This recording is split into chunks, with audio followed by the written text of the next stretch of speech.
Hello, one and all. We are back.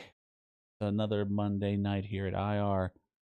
Bad at games. And it's been a week, I think, since we jumped to Steins Gate. Or Steins Gate Zero, I should say.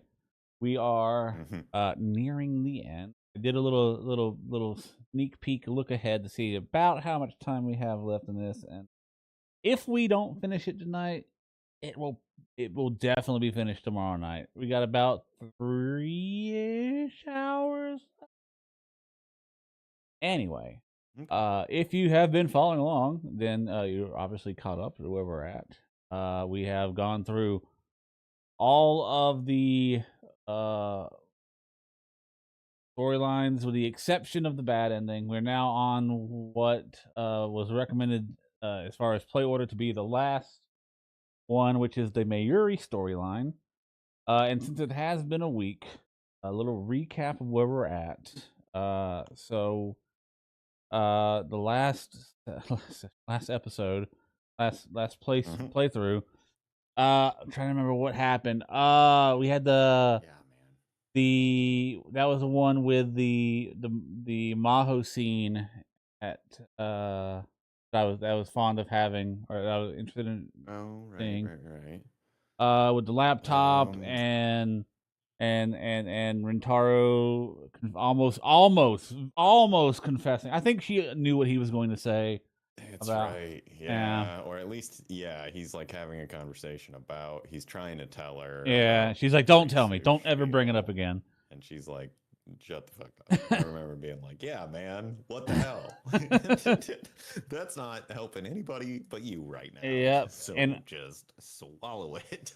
And of course, all that was because the Russians and CERN and the Americans are all fighting over this laptop. And they didn't get the laptop; they destroyed it. Let's see. That was last session, right? Yeah. Last whatever stream where we, got jumped in the street by a van full of gunmen who shot a whole bunch of bullets. As I recall. Let's see. We saw a little bit of Suzuha and her storyline with Kaguri about how Kaguri pulled a gun on her. Was like, "You're not changing the timeline. I gotta save mommy," and ran away from her. And then later on, we find a green Upa in the apartment in the future gadget lab, and she's like, "Oh, that's odd." And then Daru walks out, and then Kaguri comes in the motorcycle outfit, and there's a fight, and Suzuha's fighting naked. It's crazy. That's right. There were several naked panels. Several naked panels in this stream, yeah. Not like explicit. Not explicit, yeah. Like implicit, yeah. Let's see, after that might have been the end of it. As compared to the average. Yeah, compared to the average, definitely. Did we go see Fubuki? I don't remember having the. I think the last thing was that thing with Suzuha and fighting Kaguri. Pretty sure that was the last thing. I thought that was about where we left off. There was a bit more of an exchange between her and Daru after. And then maybe it jumped to somebody. Maybe then it went over to Rintaro and Maho for the other scene. I'm trying to remember. Yeah. Well, I know that I looked it up a lot at the end of the stream. We are switching back over to Rintaro right now. It's like the start of a new Rintaro arc. Okay, maybe that's what I'm remembering. Okay, then that's probably it. All right. Well, I'm sure it'll come back to us. Let's begin. When July. So many random details to try and piece it together with no context. When July came, the sun shone down even harder on eastern Japan. Summer was truly. And also, keep in mind, July 28th is the absolute latest that they can go back in time. Forgot about that. The news had been saying for days that the Heat Island effect is like you get a bubble of stagnant air that doesn't move. It is more common over island nations because of the way current air currents work, but it's happened once or twice across like the kind of southeast, Okay. Midwest, southeast of the Midwest, north of the South, southwest of the Northeast. That kind of area catches them sometimes, Huh. or heat Learn dome is something what new. we'll call I it. have heard heat dome. Okay. Yeah. The heat island effect might make this the hottest summer in years. Then on the first Sunday in July,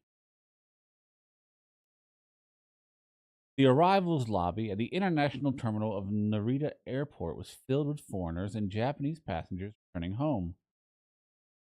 Look at all these people. I think there's more now than there were a minute ago. I didn't expect the airport to be this busy on a Sunday. Yeah.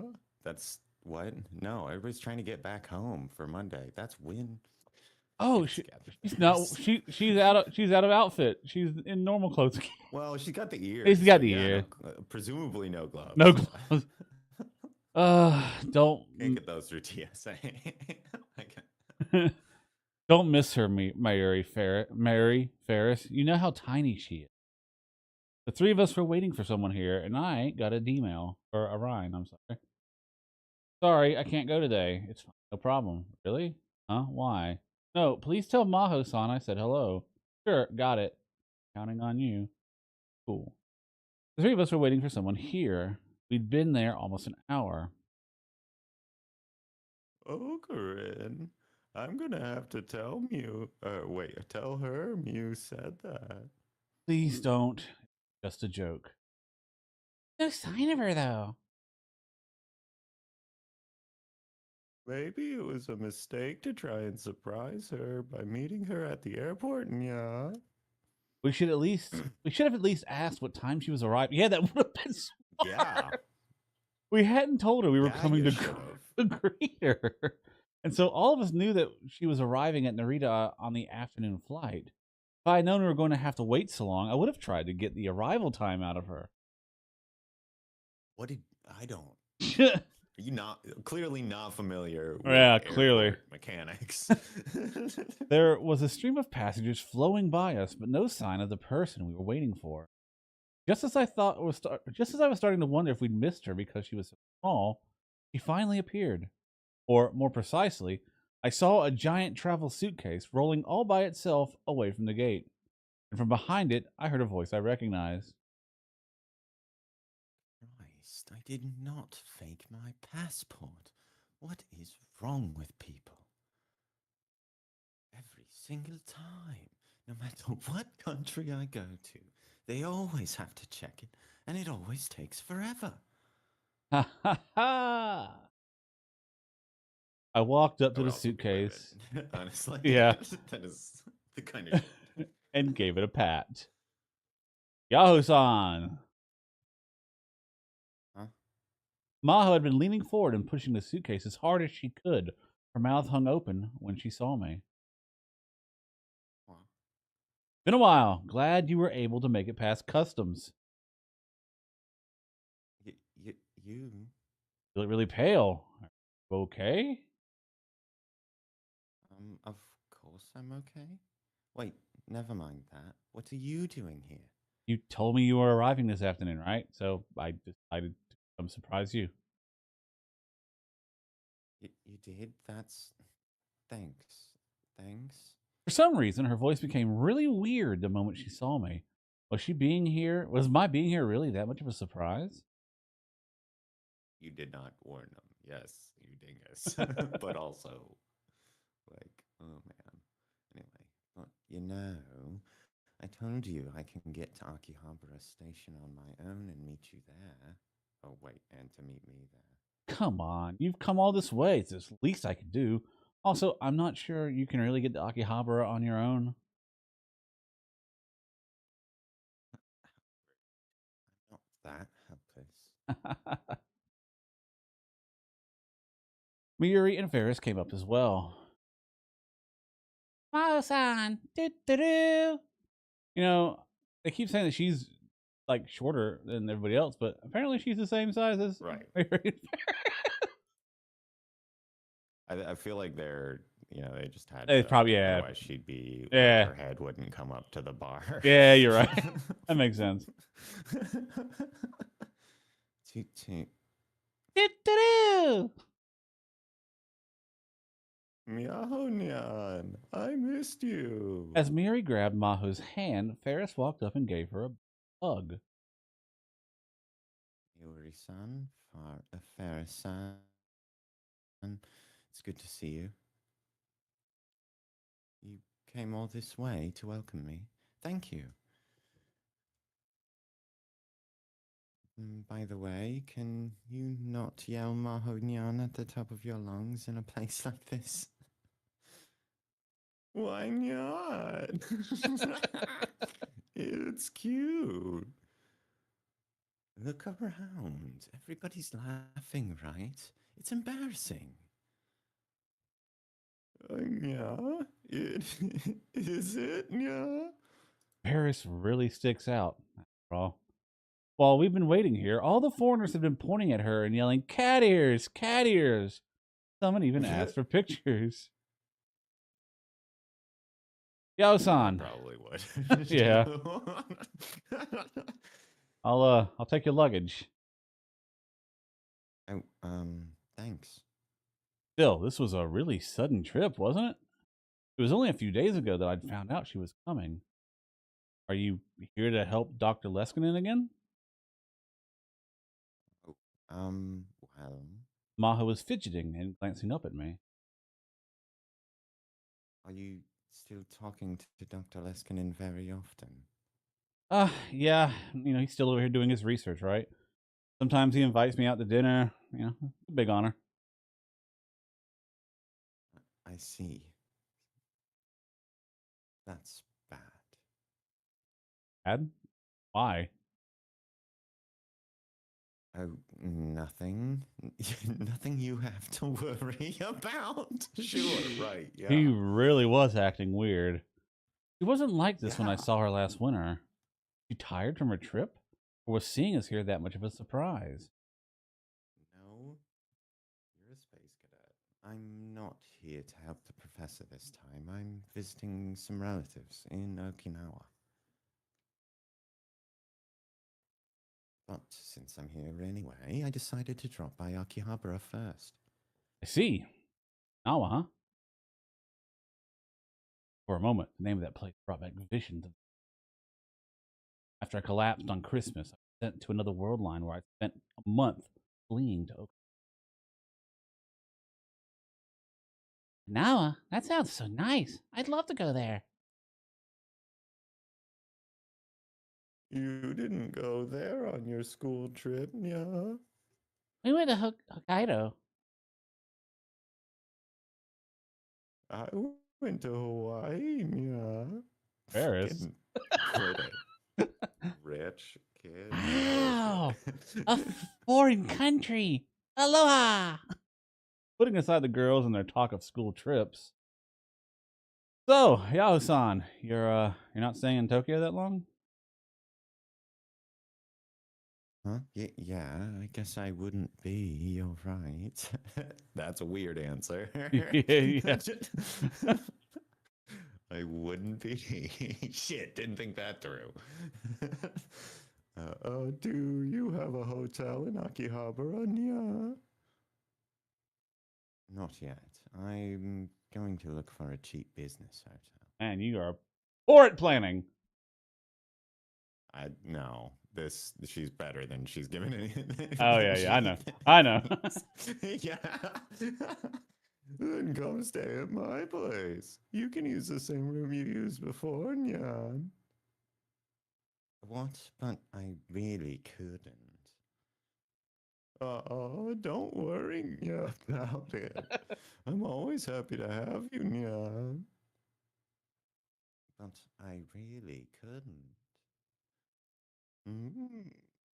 Then how about this, Nya?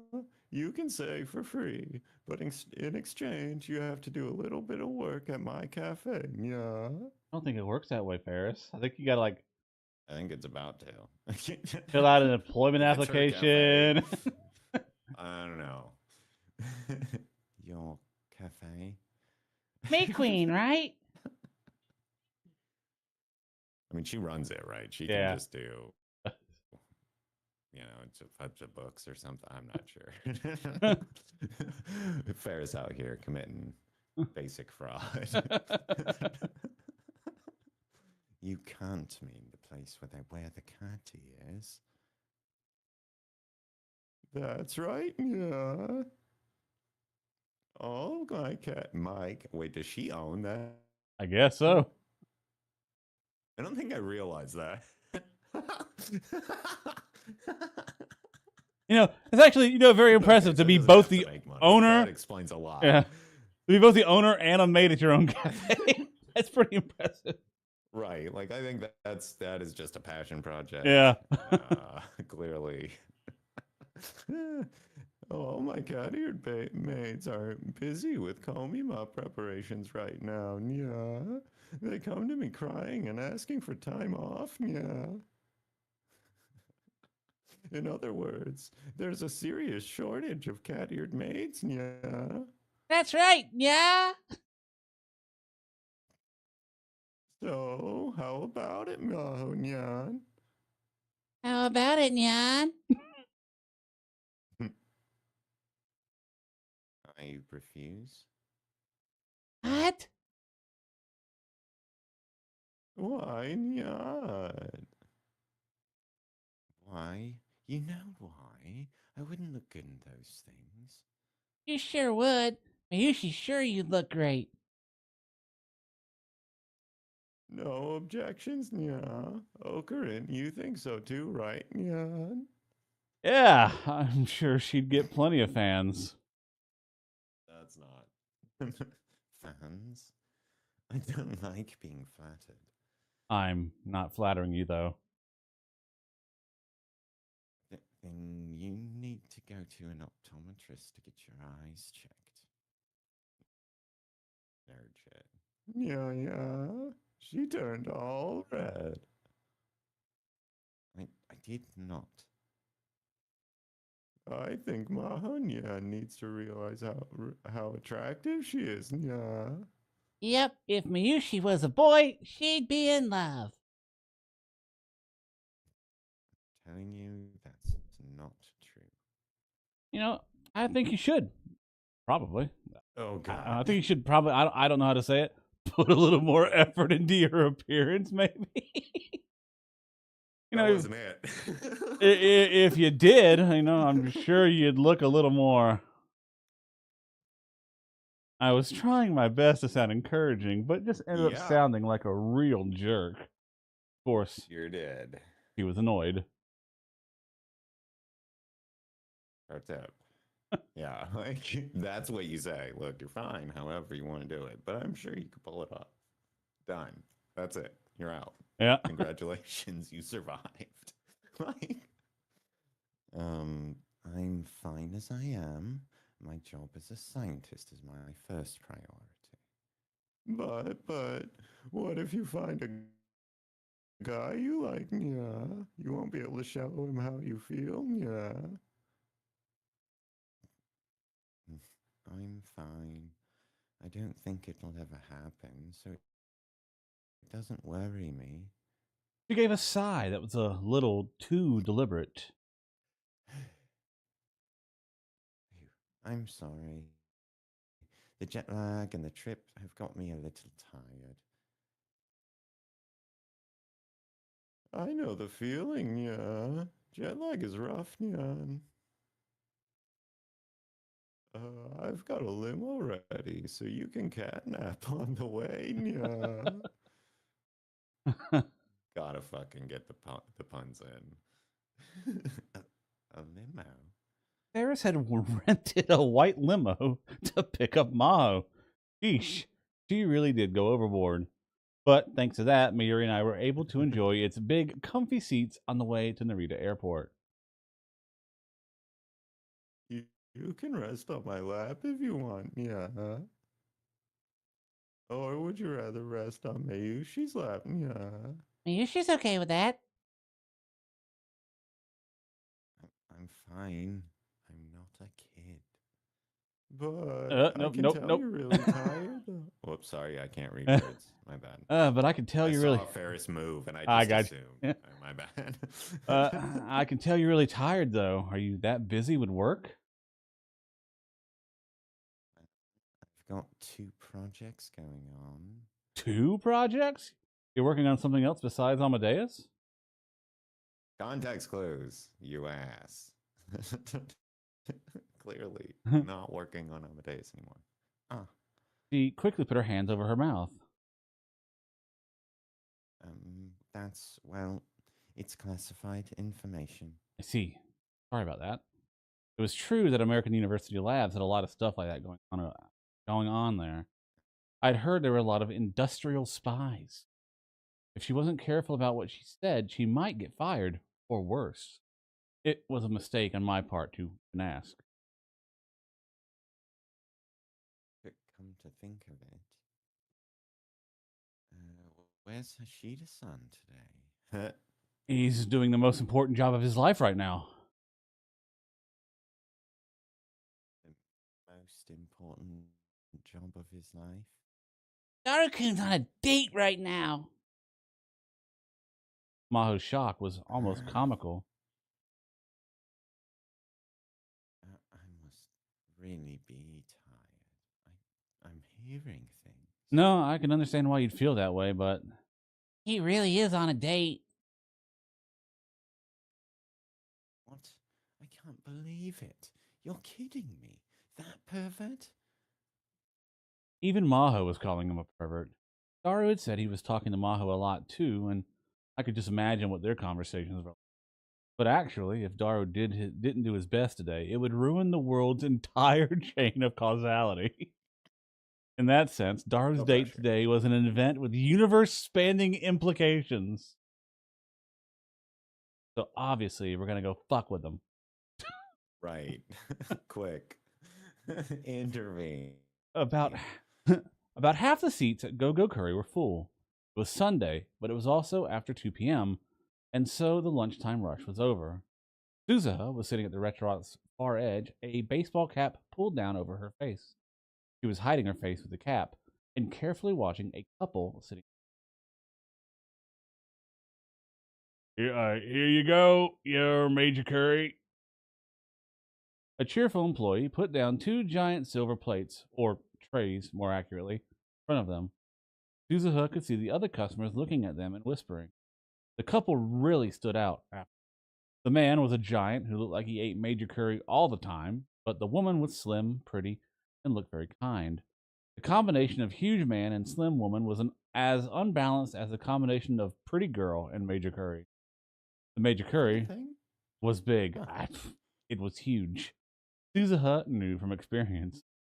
The massive silver trays were loaded with rice and curry, and topped with 2 fried cutlets, fried shrimp, sausage, a boiled egg, and a mountain of cabbage. There was 2 or 3 times as much curry as you'd find in a normal dish, and the toppings were just as big. Even a growing young boy would find it hard to eat them. Suzuha was irritated. What are you doing ordering Major Curry on your first date with her, Dad? The Beauty and the Beast couple that Suzuha was watching, of course, was chill. was Itaru and Yuki. In the morning, they'd gone to see a movie in Yurakucho. Then they'd come to Akihabara and gone straight to Go-Go Curry. Suzuha had followed them the whole time. That's why she couldn't believe Itaru's choice of date spots. I don't mind Go-Go Curry at all. In fact, I like it, but this is your first date. There are other places you could have gone. She clutched her spoon tight and gritted her teeth.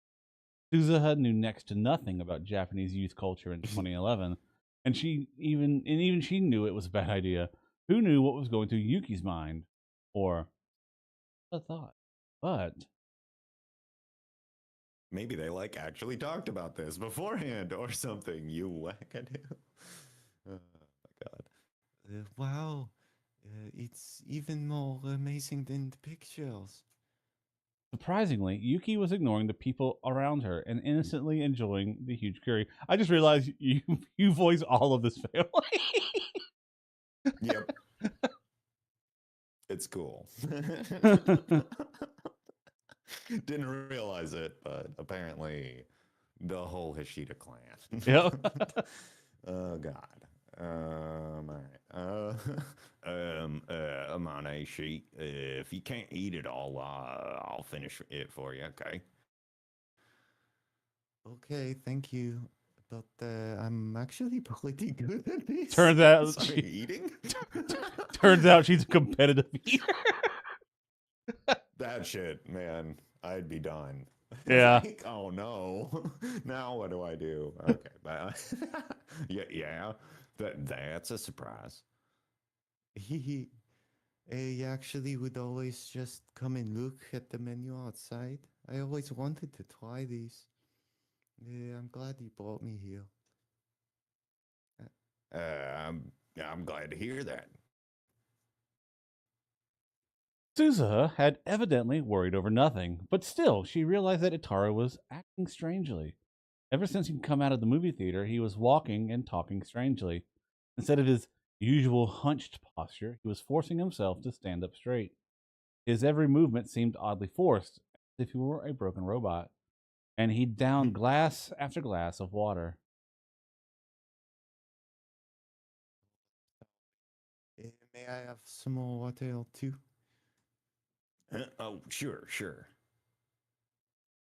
Thank you. Itaru poured water into Yuki's cup. Suzuha had a bad feeling, and she was right. Itaru was moving so awkwardly that he almost spilled water on her hand.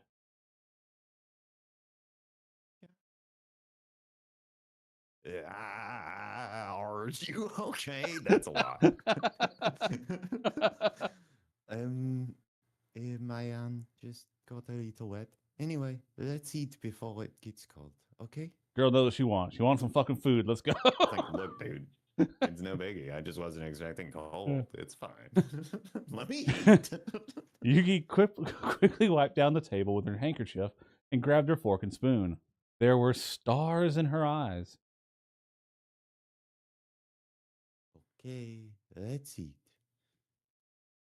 Let's eat. That's. I was like, I feel like there's an anime phrase that I should be recognizing here that I'm not. There it is. Yuki seemed to be really enjoying her meal, but Itaru was very formal and quiet. He was taking little nibbles out of a piece of fried cutlet, like a squirrel eating a nut. The whole time, they weren't saying a word. What are you doing, Dad? Mom's not gonna want you to be around. Or wait, no, Mom's not gonna want to be around you if you're like that. She decided to send him a message on Rhine, telling him to get his fucking shit together. She just taken out her phone when. Here's your major curry with extra. Is that roux? Extra roux. Yeah, I think. I'm not sure why you put roux in a fucking curry, but all right. A huge plate was laid on the table in front of her. The other customers started murmuring again. Come to think of it, when she'd followed them into the store, she ordered her usual major curry with extra roux and then forgot about it. Now everybody was going to focus on her. In a small shop like this,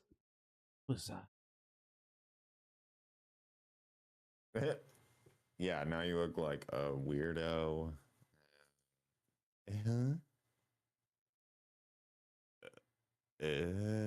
Just as she expected, her eyes met Yuki. Suzuha-san, I didn't realize you're here. Oh, yeah, what a coincidence seeing you here, Yuki-san, brother. You should have said something. No, I didn't even notice you, really. She realized that she should probably leave, but she couldn't go without at least taking a bite. You just got a giant plate of food. You can't leave. That's not acceptable. You're stuck. At least taking a bite out of the major curry in front of her. Her experiences in the war had left her completely unable to waste food. She felt Yuki and Itaru staring at her as she reluctantly picked up her spoon. Anyway, you two enjoy yourselves. Pretend I'm not even here. Her only choice. Yeah, exactly. Her only choice was to finish her extra large curry as soon as possible. She couldn't let herself be in the way. But instead, Yuki came over and picked up Suzuha's plate. Huh? Good way to lose a finger, sister. Excuse me. Can my friend sit with us? Yeah, I don't give a shit. You think I give a shit? Like, what do you think this is? He says it's okay. Let's all eat together. Well, wait. Why? Fucking Yuki, though. Why? Like, I don't know. That's like a normal thing. Damn, do you like not like it? I'm sorry. We don't have to. Why? Because, well, okay, shit. Yeah, I for didn't real. read it. That's hilarious. Because you ordered Major Curry too. I think we need to have a race. She is a competitive eater. Cooked. Like, shit. Huh? Ashita-san can be the judge. And before Suzuha could respond, Yuki had moved her plate over to their table. No, wait. Suzuha has like won competitions. Yeah. So, That's right? true. Like, yeah. or like At least in food another eating item. Yeah, in another storyline she was, I think.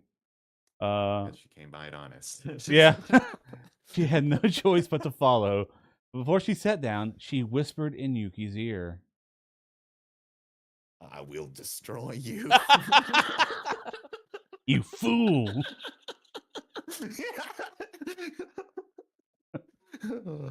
You're on a date, right? Huh? Oh, yeah.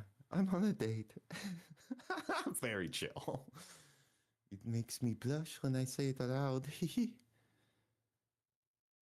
Haru didn't react at all, even though she was sure he'd overheard that.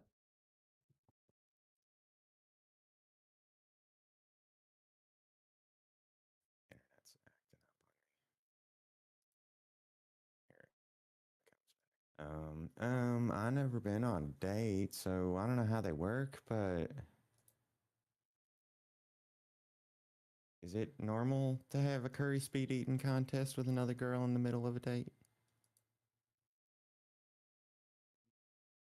I really don't know. Or care. Yeah, but you see it all. You do. Man. But you see it a lot in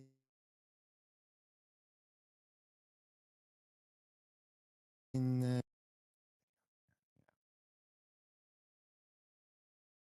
Give Be me a good. second. Figure out what's going on.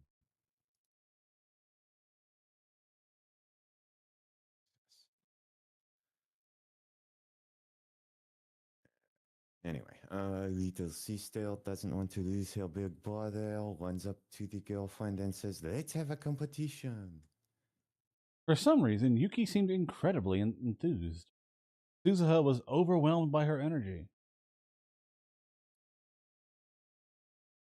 I don't know anything about that.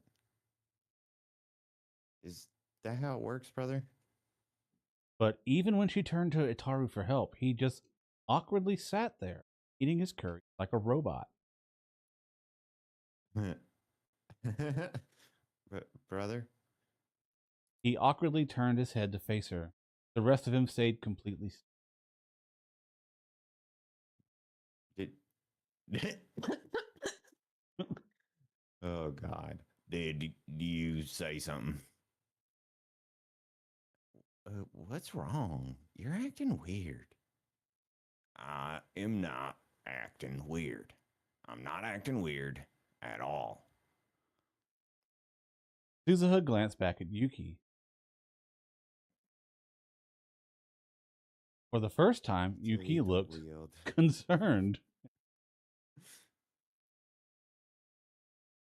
In the end, Yuki and Suzuha did have their curry eating contest, and surprisingly, both of them completely finished their meals.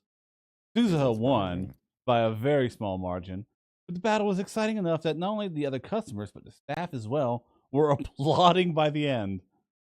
By the whole time, Itaru kept eating by himself. Since this wasn't even a conversation, let alone a date, she sent Itaru home alone. Part of her wanted to demand Itaru explain himself right now, but she decided to talk to Yuki instead. She tried her best to avoid Yuki so far in order to keep her identity a secret, but it was July now. She would be gone from this era. This might be her last chance to talk to Yuki at all. Whew. I'm so glad you were there. Yuki sighed a little.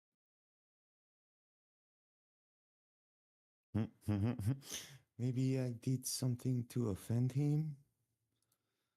Shida-san doesn't seem to enjoy being around me. You don't think he's just nervous?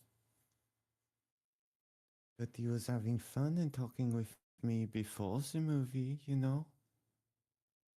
But after the movie, he started acting really strange. Did I do something wrong? I asked him to take me to the curry place, but since he was acting like that the whole time, I wasn't really sure what to do. And since you happened to be there, I turned to you for help. What had happened in the theater? Suzuha hadn't followed them. It's been about 2 hours killing time.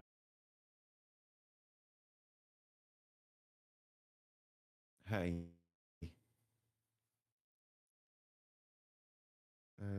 Why do you like my brother? The real questions. Finally, someone's asking. What the fuck is wrong with you? Huh? I mean, maybe I shouldn't say this, but he's not exactly a lady killer. What do you think about your brother? Me? Do you like him? Hate him? You like him, right? I can tell by watching you. Well, sure. There were parts of him that she didn't like, but of course, she loved her dad. Well, wait, why are we talking about me?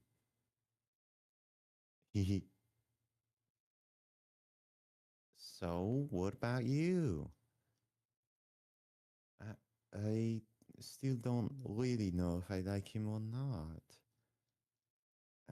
I see. Not only had Itaru not told Yuki he liked her, this was still their first date, and they hadn't spoken that much before either. She hadn't even reached the point where she saw him as a member of the opposite sex. For almost a year, Suzuha had stayed with him, and she, Mayuri, and Ferris had done everything they could to get the two of them together, but there hadn't been any real progress. Suzuha felt uneasy when she thought about the future. Maybe her dad wouldn't be her dad anymore. Maybe her mom wouldn't be her mom anymore. Dad and mom wouldn't be together. He imagined that future.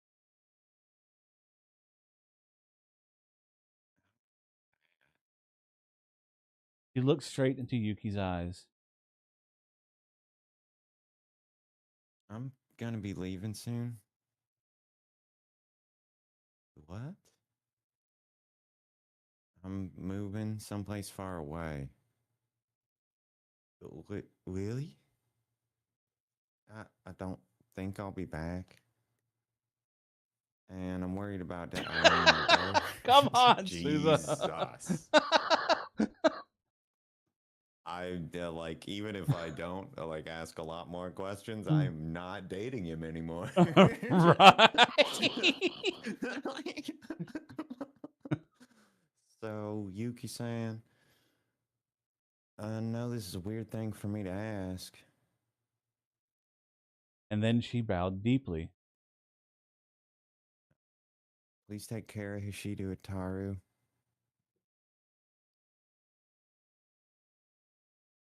There was no answer from Suzuha looked up, afraid, and tried to gauge the expression on her. She looked kind of lonely and sad.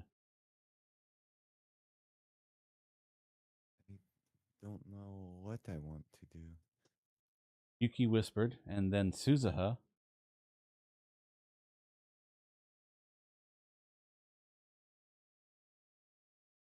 Oh, geez. What are we gonna do? What are we gonna do? Everything's almost finished, even though it never even started. As soon as she got back to the lab, she yelled at her useless father. What? Suzuha, I'm sorry. The Hashida family's doomed. Stop, or stop sitting there feeling sorry for yourself. This isn't funny. Start by explaining why you were acting that way today. You looked so excited when you left this morning. Mom said you were normal until halfway through the movie. Yeah. So, what the hell happened? Well, you see, listen to this. You know how movie theater or theater seats, goddamn, are cramped, right? So I tried to sit up as far to the edge as I could so I wouldn't get in Maneshi's way. And then I heard this crack, and the seat almost broke. What? And I tried to support myself, so I grabbed the armrest. But it wasn't the armrest. It was Maneshi's hand. Yeah. Mom didn't say anything about that. I'm telling the truth. It was so soft, it couldn't have been an armrest. It was a girl's hand. It had to have been. I see. But you see, oh God, I've held a lot of 2D girls' hands, but never a real girl's. And what happened then? Monet, she's so nice. I guess she didn't try to shake it off because she didn't want to hurt me. But you know how fat I am, right? I sweat a lot. She must have gotten soaked. But she didn't say a word. And so I really started to think about that. Oh, I see. That's why you're acting so weird. I'm sure in her mind, Amane, she was going, "Get off me, you creepy loser pervert." Mom's not like that. In fact, from the way she was acting, she probably thought she'd upset him somehow. The problem was what she'd said.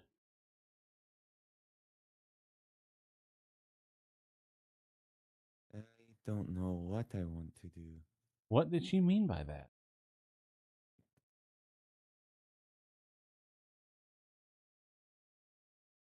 I don't know what Mom's thinking. Let's give up on Mom and you can live with me. You're not making any sense. How am I ever even supposed to be born?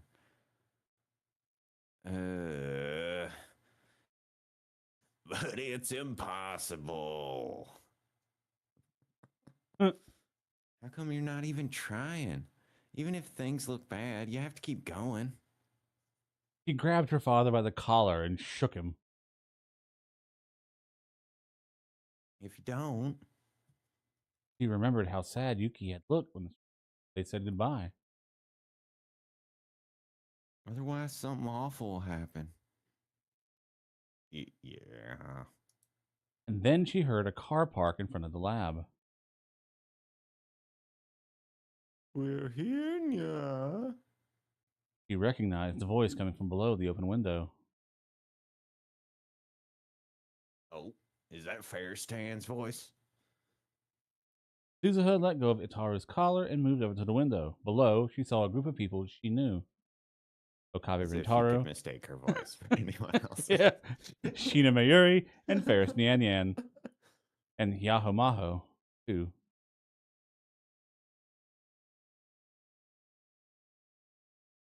Yahoo-san's here already? But why is she here with Uncle Ocarine? And then she gave a start and turned back towards the room. Wait, this is bad. We haven't put it away. Huh.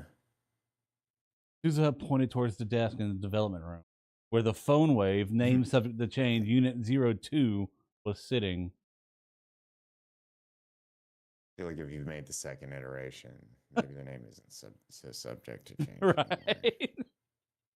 Oh, crap, hide it. Okie dokie. If nothing else, this meant that Yahumaho was coming to the future gadget lab.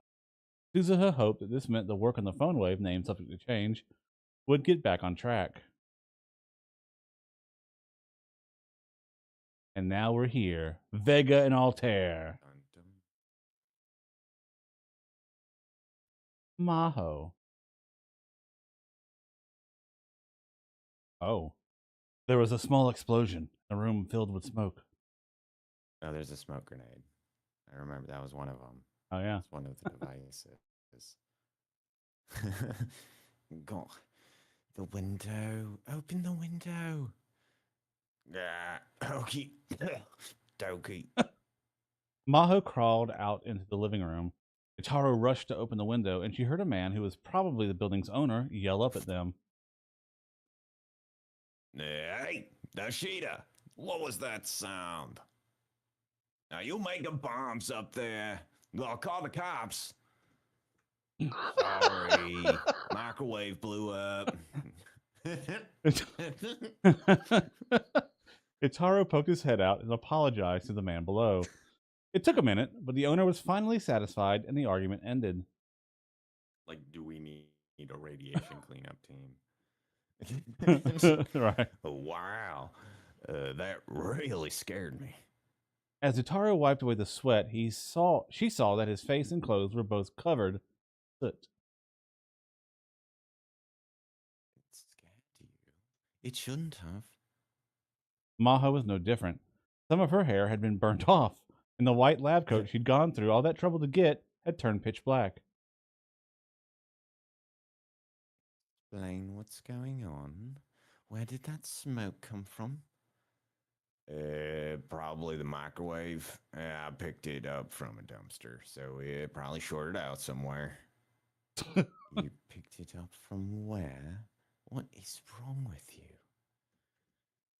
We're working on one of the greatest. Yeah, you couldn't run down to a fucking Sam's or something. Like, grab a fresh one. What's wrong, man? They're like $80. Jesus. Yeah, like, I mean, for a time machine, it's probably worth it. Maybe shell out. I don't know, dude. We're working on one of the greatest inventions in human history. And you're using parts from a dumpster. Why? Commercial microwaves are expensive. I can't believe you. Do something about this. Use my credit card if you have to. Maho didn't have that much money, but this was no time to be cheap. Right. It's a fucking time machine. You will kill back, and, you know, like, if you really need it, you can get yourself recouped for the cost of this microwave. You know, to give yourself one of those 3-number hits on the quick picks or something like we did.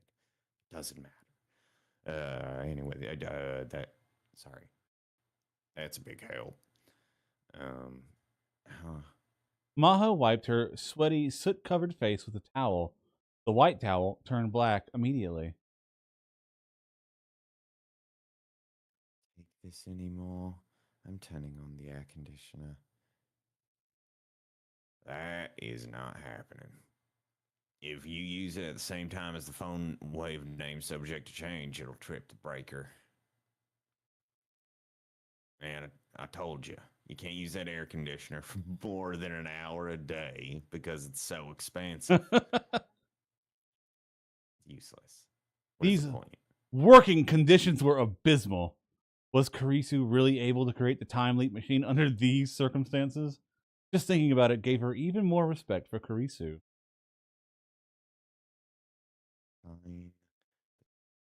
But I'd at least like to take a shower and get this soot out of my hair. Go ahead. If you even think about peeking, I'll go straight to Susie Hassan. Remember that. I wouldn't do that. He's a perverted gentleman.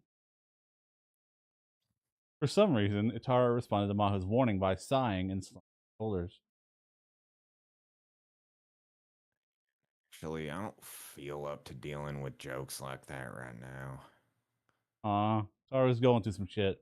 Maho hadn't been it as a joke. Yeah. He was extremely serious. Maybe don't make your entire persona being that guy. Yeah. And weird. Strange how that has some detrimental consequences. I'm in such a bad way that I'm not even playing H games.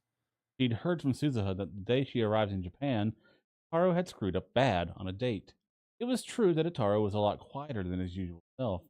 Miuri had even said that Daru-kun not playing H games must be an omen of some impending natural disaster. But either way, she didn't have time for his negativity, so she mostly ignored him and went to the shower room. Since Suzuha had used the shower regularly, it was relatively clean. There was a good selection of body soap and shampoo, and Suzuha told her she could use it as she liked.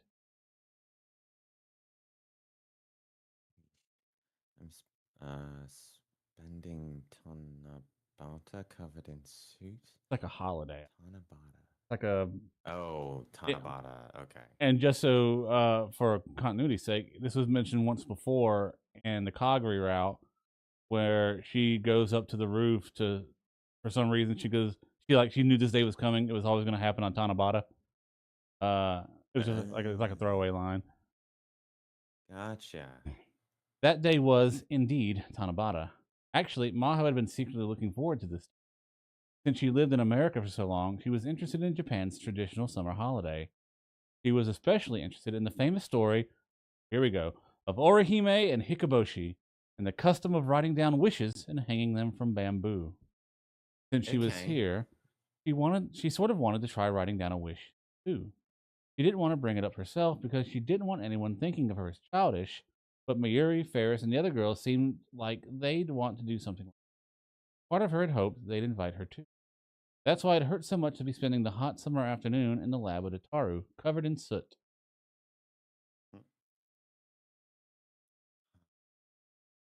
She was thinking about that as she washed herself off when...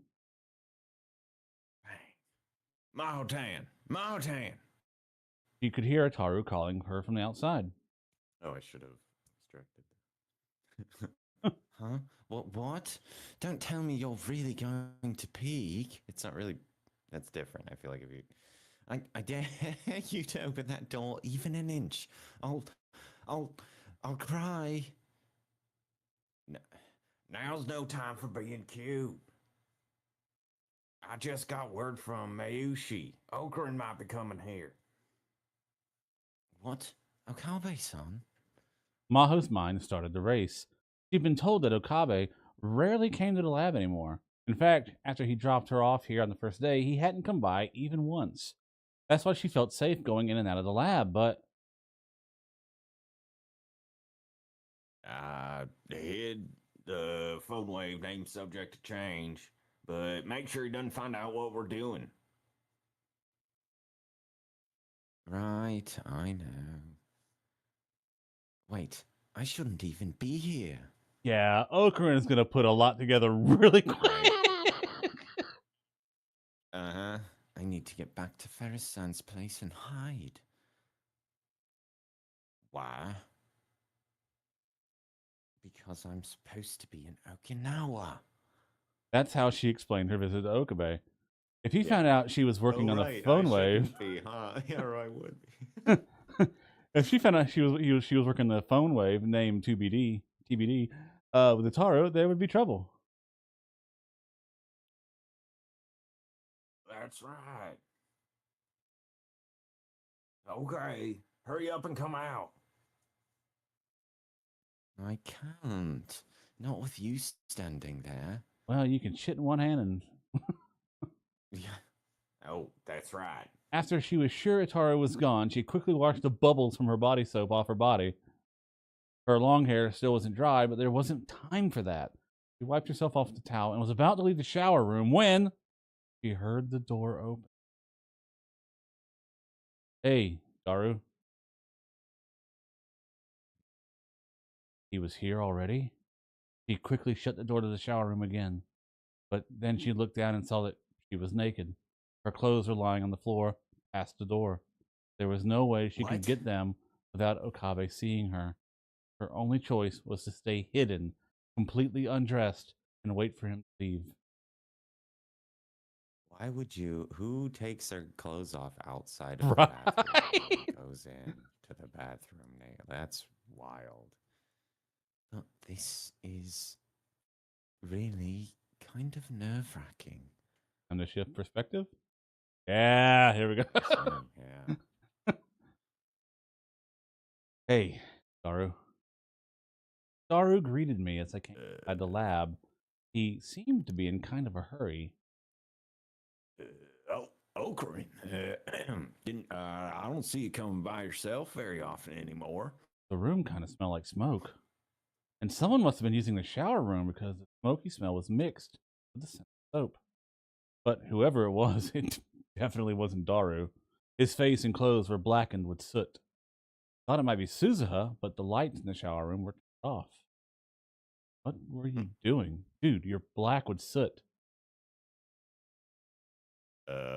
Well, microwave explode. I got this microwave from the garbage dump, and I was warming up a lunch I got from the convenience store, and it blew up. It blew up? Are you okay? Bronchi got mad at me. Don't get him too riled up, dude. You don't know when he'll kick you out. If he does that, you might be okay, but Suzuha will have nowhere to go. Yeah, you're right. So, what are you doing here? Mayushi isn't here. I need to talk to you. Got good news. But I refuse. I haven't. Nothing you've ever come to talk to me about has ever ended up being good news. Come on, man. Just hear me out. Last night, I went to dinner with Dr. Leskinen, and we were talking about the exchange program. That again? I was keeping in touch with Dr. Leskinen. Of course, the professor knew that Maho was in Japan. Yesterday, he showed me a picture of her taken in Okinawa. I could see her standing in the surf with a blank expression on her. A friend or a family member must have taken it. Mm-hmm. Dr. Leskinen had been really nice to me. I talked to him a lot about going to Andrea. Of course, at a minimum, I needed to graduate my current school and pass the exchange exam for Victor Condria. It was a lot. I was actually telling him about you, and he was interested. Huh? And me? Victor Condria's got something called an information science lab. It brings together hackers from around the world, supposedly. With your talents, don't you think they didn't find there? I'd been inviting Daru to come to America with me, but he didn't seem all that interested. He said things like, I can't imagine living away from the otaku mecca, and no way am I living anywhere you can't get H games and anime figures. Yeah, you're not getting Daru out of Japan anytime soon. I'm just like, you can't. The internet is a thing. Yeah, that's true. Amazon's not quite where it's gonna be, but it's still huge already. Well, so yeah, there's Amazon. There's you can get the stuff, but the culture of Akihabara is not. You're right. Yes, yeah, you're right. He's You're done never finding that anywhere else. No, he's done nothing but give excuses like that. Well, I am a super hacker. I'm sure I'd be fine, but why not meet with him at least? You've met him before, right? I'm busy now. You can make time for one day. Off deck. Not until Kamima's over, probably. That's over a month away. Sounds like it's going to be a month. It's not happening for a while, okay? Give me a break, man. You're full of excuses. Do you really not want to go that badly? I sighed and sat down on the sofa. Yeah. This room really was hot as hell during the summer. The windows were open, the fans were running at full speed, but I was still sweating. There was an air conditioner, but evidently he wasn't using it. Hey, Daru, got any Dr. P? I don't know. Maybe she put some in the fridge. Gotta have my Dr. P, man. I got up and took a look in the fridge in the corner of the room. There was regular soda, mineral water, and some sports drink, but not a single Dr. P. I felt betrayed. As usual, the freezer was stuffed with juicy chicken #1. Miyuri really did buy a ton of this stuff. Wait, was there even more than usual? Maybe she bought some for Suzuha too. I'm gonna grab a sports drink. Take any except that the one that Suzuha already drank out of. I grabbed an unopened bottle and took a big gulp. I'd happened to take a look at the snack shelf next to the fridge. Mixed in with the instant noodles and snacks were 5 bunches of bananas. Miyuri must have bought those too. But still, all that fried chicken and now these bananas? Was she eating more than she had been? She always said that no matter how much she ate, she never got fat, but she bought this many bananas at once. They were all going to turn brown and squishy before she could eat them all. Does Mayuri really need all these bananas? Well, wasn't Mayushi bought those, it was me. Daru quickly cut himself off. I turned toward him and he looked away. He'd been acting really weird this whole time. Was he? You know, for a super genius. You bought all these. When did you start liking bananas? Well, you know, it was Suzuha's idea. She told me to eat some every day because it's good for my diet. There was a diet like that before, come to think of it. Some celebrity had gone on TV and said she lost a bunch of weight on a banana diet, and the next day, all the bananas in Japan disappeared from stores. My dad had tried to get in on the boom a little too late and bought a huge supply of bananas, only to see it flare out and most of them rot on the shelves. Remember that. So, you know, don't buy so many at once. They're already changing color. Well, whatever. I was hungry, so I decided to take one. I took a banana and peeled the skin. Just don't go overboard with everything, okay? Are they gel bananas? You're right. Yeah. I finished the banana in 3 bites and went to toss the peel in the burnable trash can. And then I noticed something strange. The can was filled with bananas. More than anybody could eat. Over half the can was filled up with bananas. And it wasn't just the skins. Some of them were unpeeled, but half rotten, and the summer heat made them give off a nasty stench. I remembered seeing something like this once. Fucking rotting bananas in a hot room. It's small. There's flies and bees, and oh god, don't do that. You're making gel bananas again? It was gel bananas, I believe. That's right. It was when I was living here a year ago, doing experiments every day. Then my mind flashed back to the contents of the fridge and that bizarre stockpile of chicken. Couldn't be. I plunged my hand into the garbage can, not caring about the filth. Good. Wait, Okarin? Daru was clearly uneasy, but I ignored him. I was right. Under the remains of the bananas, I saw tons of boxes of empty fried chicken. No matter how much Miri liked them or how much of a glutton Daru was, no one would voluntarily eat this much frozen chicken every day. I went deeper into the garbage can. Then I found something I didn't want. Hey, Daru, What? Bananas and frozen fried chicken. This brings back a lot of memories. Yeah. It must have been about a year ago. We used to do all kinds of experiments like that. We'd waste a lot, so he'd get mad at us. He'd tell us not to waste food.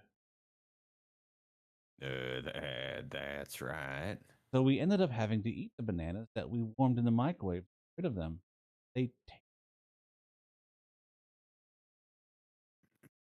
But we were never able to eat these. What I pulled out of the garbage can was a green, gooey mass. It was a thick, disgusting liquid like you'd expect to see if you crushed a giant bug. The goo dripped out of my fingers and splattered onto the floor. It was what used to be a banana, what we'd once called a gelnana. Oh, crap. Daru put his hands to his head.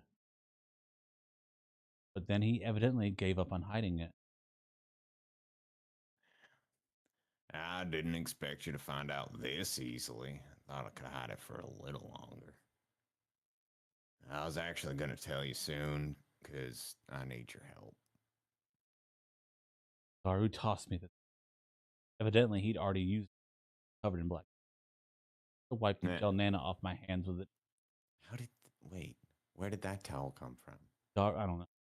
Daru went to the development room. She has it. She should still be inside the bathroom. Maybe more than one towel? I don't know. Or wait, no, she used that towel before she went to the shower, I think, to wipe her face off or whatever. Never mind. Daru went into the development room and started moving boxes and dust covers. Here, this is Unit 02. On the table appeared the horrible Future Gadget number 8, which I built, improved, and finally dismantled a year ago.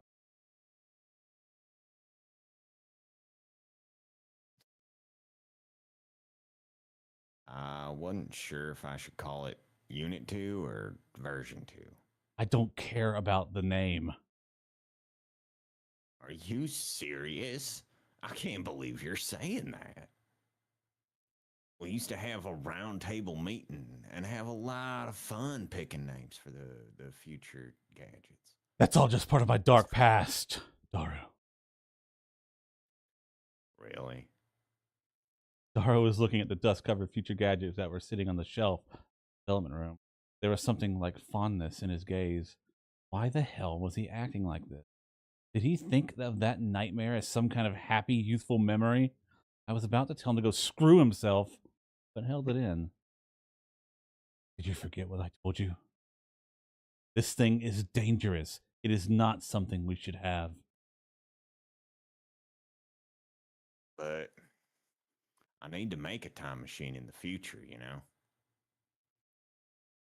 Which means I need to research this as a first step, I think.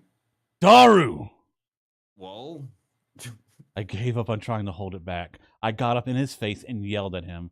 I told you again and again and again and again, didn't I? I told you what happened because of this thing. I told you what I went through because of this thing. Mayuri was killed because we made this thing. Kurisu was sacrificed because we made this thing. Your daughter went back to the past and committed suicide because we made this thing. If you've forgotten, do you want me to go over it? Want me to go over it again? Are you that stupid? Are you so dumb that you won't understand unless you experience it for yourself? You're the one who's being stupid, Okape Rintaro. Huh? Nani? I suddenly heard an angry female voice behind me. I looked back and saw Yahoo Maho glaring at me. What? Yahoo-san? Nope. Pass. What happened to your clothes? And wait, what are you doing here? Oh, this is... Well, I couldn't just sit there and listen. Don't stare at me. I'll sue. It's your fault for coming out like that. Hold on. I'll go get dressed. Maho quickly went back into the shower room and came out dressed a moment.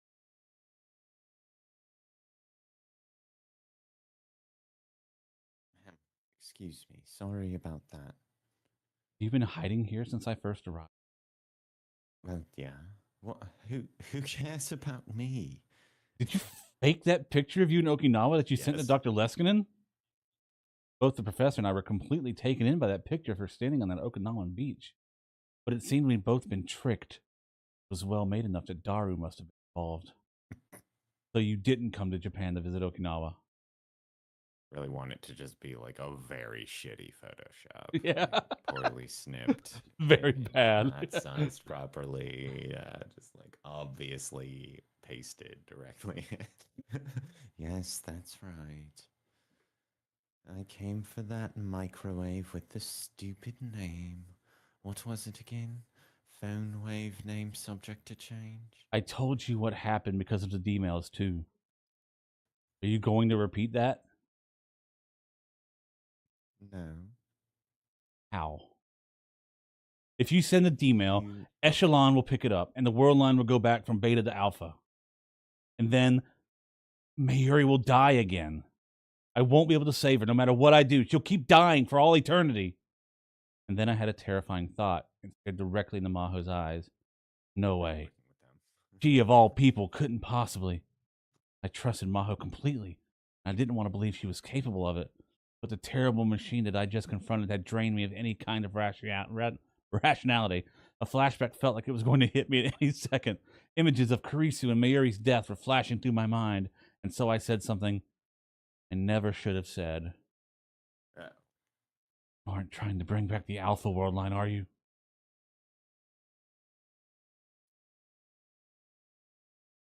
Do you really wish for a world where Kurisu lives and Mayuri dies? What? You asshole. There was an impact on my cheek and a loud sound in my ears. The next thing I knew, I was lying on the ground face up. It was a while before I understood what had happened. The left half of my face felt like it was on fire. Punched? By Daru? I'd known him for 5 years, and this was the first time anything like that had happened. Apologize. Apologize to Maho-tan right now. But wait, stop it, Hashida-san. I can only imagine how much you're suffering, Okarin. So I'm not giving you any cheap sympathy. But in the end, you're just using that as an excuse. Maho-tan, Suzuha, even Mayushi. Do you know how much they done for you? That's enough. Just stop it. Maho grabbed Daru's body and tried to hold him back. Let me go. He's not going to understand unless I hit him again. That's enough. What you just did was enough. So calm down. And this time, Maho put her hand on Daru's shoulder. Ow. Did she have a ladder? I'll explain the rest. Go wash your face or something. Go. He pointed towards the shower room, and Daru finally seemed to get hold of himself. He looked a little awkward as he lowered his fist. Normally, he hated any kind of seriousness. So in a situation like this, he'd always tell one of his perverted gentlemen. There was no jokes as he vanished beyond the curtain into the shower room.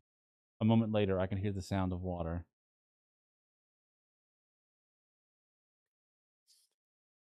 Maho was looking down at me.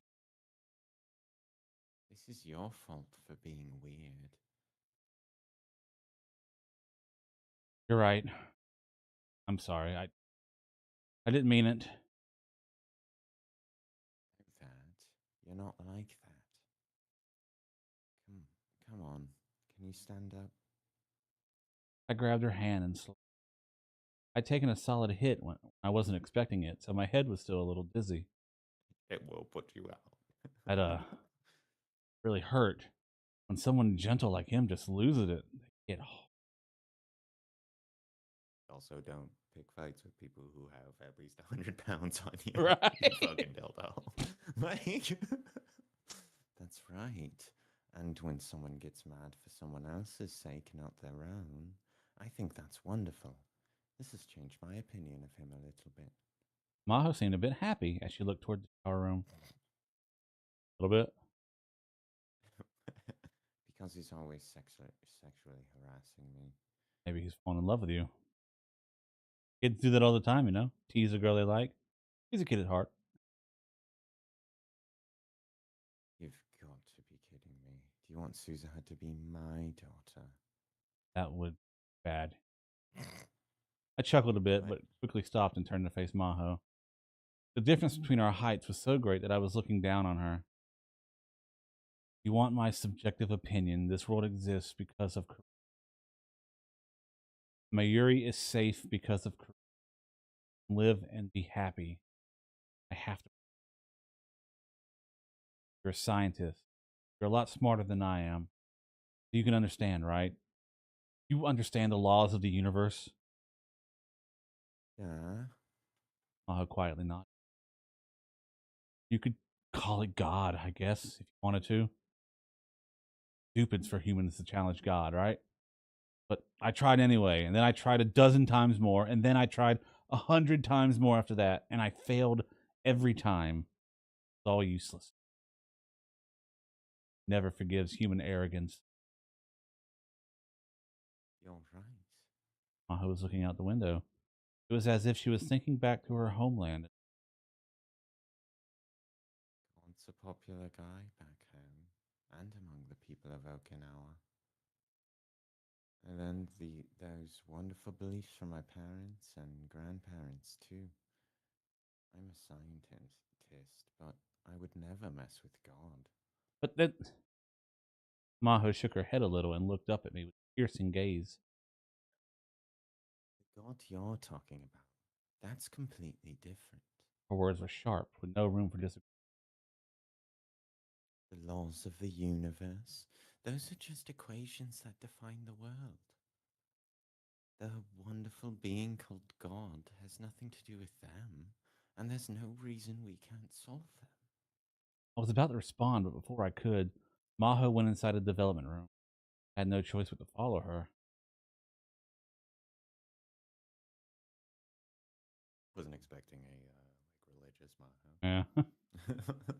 I'm well aware of the relationship between Echelon and the D-males and how dangerous it is. Don't worry, we've sealed away the D-male function for now. What you're concerned about is never going to happen because I won't let it. I'm not letting us go back to the Alpha world line. Of course, Hashida-san and I are working on a way to avoid the danger of the D-male and neutralize Echelon. But before we start spending resources on that, there's something we have to do first. Something personal. Maho tapped the top of the phone wave, name subject to change, unit 0. What we're researching now is the time leap technology that you say Kurisu developed. And this can time leap. That's right. He was right. I was looking at a time leap machine, not the phone wave. I could tell they recreated all the improvements that made to the phone wave. The most obvious was the PC and monitor that were connected to the microwave. And connected to the PC was a headset and with a cord covered in electrodes. In this world line, only I knew the details of how the time leap machine was set up. I hadn't told Daru or Maho about them. In other words, with only some small hints, Maho had managed to create the same thing. To be honest, it's really frustrating. Frustrating. The more research I do, the more I realize I can never be Kurisu.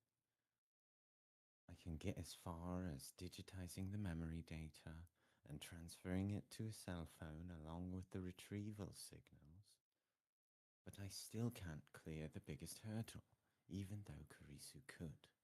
The data compression, right? I just can't solve the mystery of how she managed to compress all those terabytes of data. That was the part that But in the end, with Daru's help, she'd been able to do it. Did Kurisu tell you anything about it? Seemed a little unhappy. Asking for the answer meant giving up on finding herself, so it meant admitting defeat. Maybe that was hard for her. Yet she'd chosen to put completing the machine. But I had no intention of giving her the. You made me a promise when we talked, right? That you wouldn't try to say Makise Kurisu machine.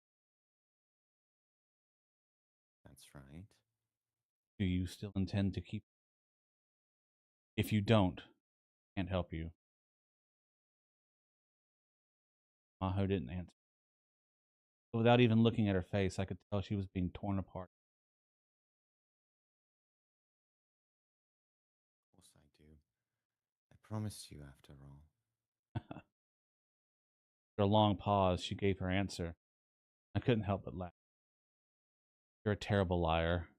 That look on your face, it's obvious you're not telling me.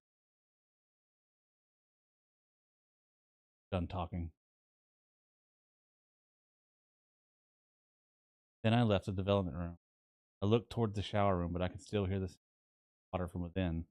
Daru was showing no signs of being done. Hey, Daru, I was the stupid one. I'm really sorry. Spoke, but maybe he hadn't heard me. It seemed better for both of us if I apologized tomorrow. I'll be back tomorrow. That was all I said as I headed towards the door.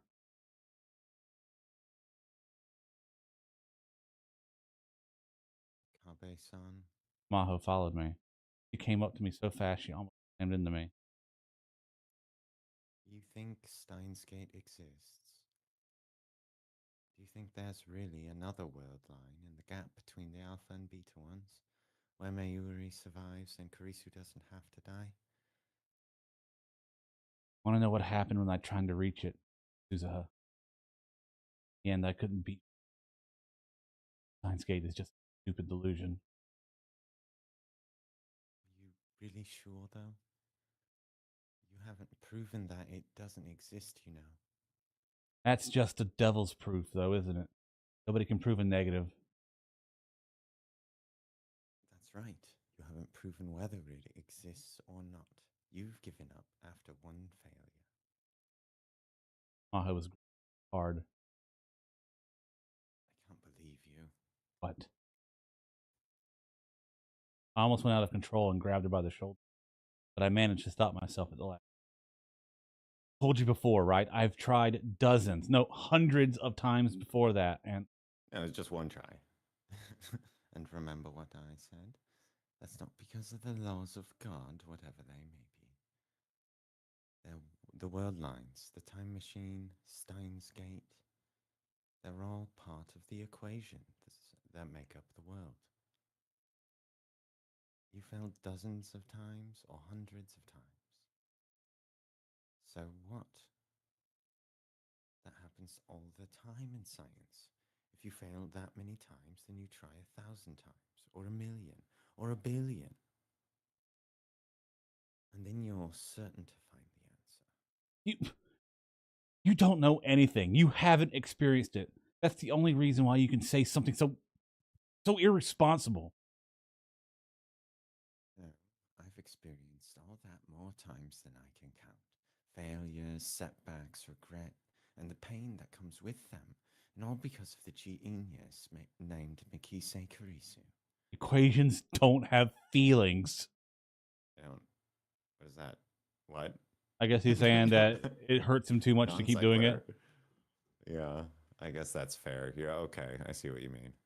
Yeah, but it's always humans who solve them in the end. We were glaring at each other, our faces close enough to give. If. Maho's gaze burned into me. For some reason, I couldn't bear to look at her, so I turned away. It's because you're a coward.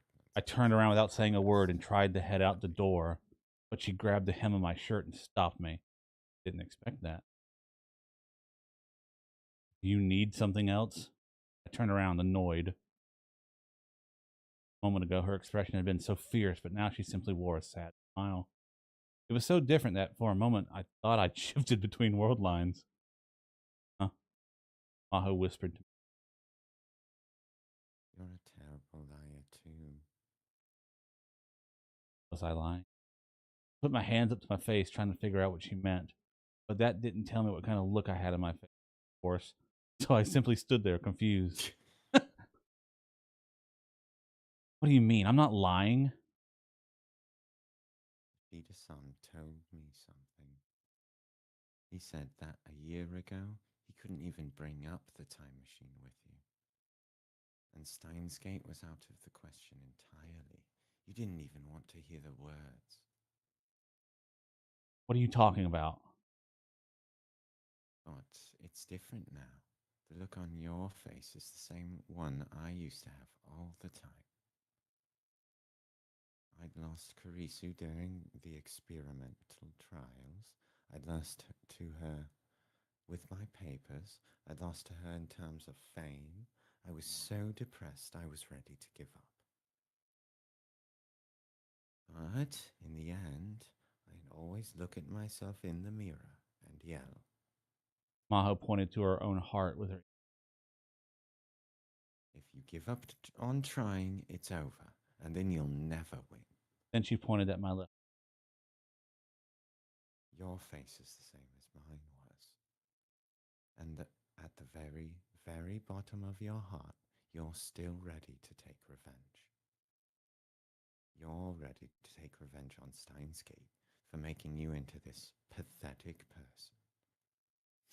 I still hadn't given up. No, not true. It is true. You really are just like me. It's like I'm seeing my own reflection. You're stubborn, and once you say something, you never back down. Even if you know you're wrong, you pout like a child and refuse to admit it, which causes all kinds of worry and trouble for everyone else. You know, it would make me feel a lot better if you told me I wasn't like that. But that's why I understand. When it comes down to it, both you and I are going to stand up on our own 2 feet. Am I wrong, Okabe Rintaro-san? I'll say it again. All the laws in this world are just equations, and every equation can be solved. I'm going to find the key to that answer no matter what, and God has nothing to do with it. And I'm going to reach the world line in the gap where Mayuri-san doesn't die and Kurisu is still alive. After saying all that, Maho was a little out of breath. She had a lot of vitality in her body. Her words, the way she looked, they hit me so hard I couldn't speak. What will you do? This is your lab, right? It can't keep running without you forever. Then I got a Ryan message. Feeling. Big trouble. What do I do? Mayuri-chan. I just happened to pass by her, and she was running away crying. I never seen her so sad.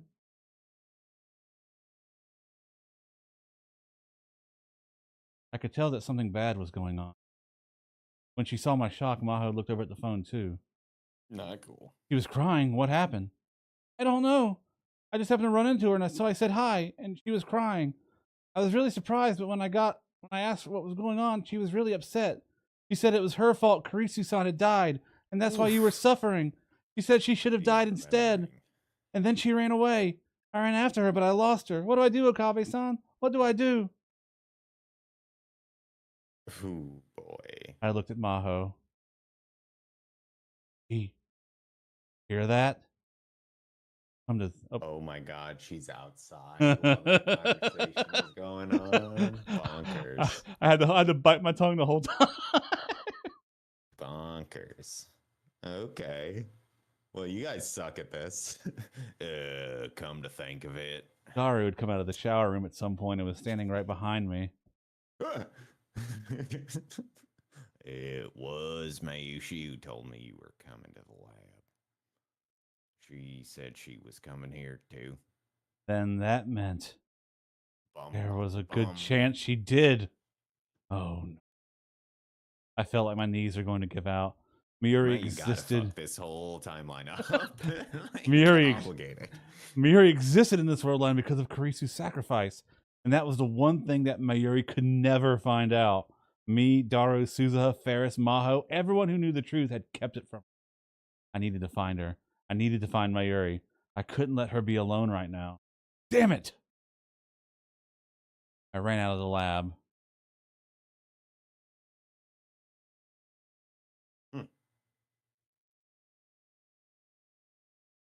Ooh, it's still hot. The summer solstice had passed, and by 6 p.m. the sun was finally setting behind the skyline. Part of the sky was still red, and the rest a dirty blue. For the past few days, Suzuha had worked on the time machine on top of Radicon. It was almost time for her to go back to the past, which meant she was putting a lot more effort into the maintenance work. Parts which could normally get dirty with no trouble had been polished to a sparkling shine. Overthinking this. Maybe I really am worried. She finished her work, put her tools back in the box, and stored the box in the cockpit. Then she sat down in the control seat and took another look at the battery gauge. With the amount of fuel she had left, in less than a month she wouldn't be able to go back to July 27th, 20. She had to leave this era before that time limit passed. The original plan of taking Rintaro to the past looked like it was going to fail. That meant she would have to go on the mission that she'd spent the last year coming up with by herself. Still can't believe you did this, Dad. She chuckled to herself and stuck her hand deep into the. Inside was an external hard drive that clearly belonged to 2011. Taro had probably put it here when her back was turned. One of the secondary touch panel monitors was displaying a warning that read, "Foreign object detected in cockpit." These machines were capable of breaking through the early 21st century camouflage in less than a second. It was clear from the way the fake wires were laid out that the monitoring data retrieval were not its objectives. He'd probably hidden it in here because he didn't want anyone. Maybe she should just pretend she didn't see it and leave it here. As she pondered the best course of action, she heard the heavy door outside opening. Someone here. Suzuha pulled the gun from her holster and looked out of the cockpit toward the iron door that led into the building. Still remembered what happened with Kagari. It couldn't hurt to be careful, but when she saw who it was,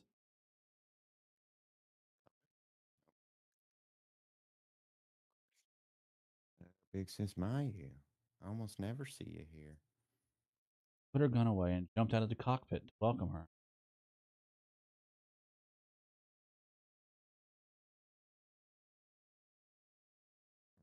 Are you crying? What happened?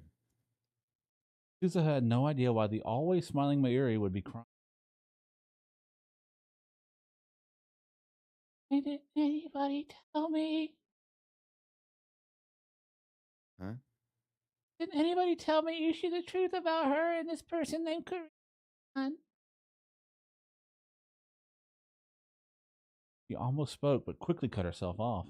How did she hear, and from who, the cruel truth that Mayuri's survival depended on Makise Karisu's death? There was nothing in the world Suzuha had wanted to see less than the look on Mayuri's face when she did that. Who told you? But there were only a few people who knew the truth. Excluding herself, only Rintaro, Ferris, and Maho, and none of them would deliberately tell. In fact, they'd all hidden it for her sake. I'm talking. Then it was an accident. Suzuha-san, can you tell me about Mayushi took her in the mix? Suzuha wasn't sure what to say. To be honest, she didn't want to say anything at all. It wasn't something that would make her feel better. You'll be happier not knowing about the future. Another line of tears spilled down Mayuri's cheek. Anything? What word? world needs curry. Curry. Suza had suddenly felt like she was looking at the Mayuri she'd known in the future. Thought of the big sis Mayu that she'd seen ever since she was a girl and couldn't refuse her request. Big sis Mayu I knew used to say the same thing sometimes. And then she'd always stare off into the sky. She looked so sad, like she was in pain. Me and Kaguri hated seeing her like that. It was only then that she remembered she'd been keeping Kaguri a secret from Mayuri. But she's just utterly terrible at this job. There was a girl named Kaguri. Just a coincidence. She was a war orphan. You adopted her, so she's your daughter. His daughter. She was a kind girl, but strong. She's so tiny, still so tiny, but she'd always say that it was her job to protect her mommy. And so seeing you sad really hurt her, I think. Come to think of it, today's July 7th, Tanabata. Huh? Huh? When I was a kid, you were the one who taught me about that. That it was the one day of the year when Orihime and Hikoboshi could see each other. The air pollution was so bad you never see the stars, but you told me about it anyway. Yeah. So, in case you didn't know, Orihime and Hikoboshi are the Japanese names for the stars Vega and Altair, which are the two you can see. Ah, there you go. Okay. They might I explain feel like that. that's got to be Yeah, some like Orion or one of the yeah. seasonal procession things that don't usually share the sky or whatever. Clouds are sky still shining on the other. So let's put together, okay?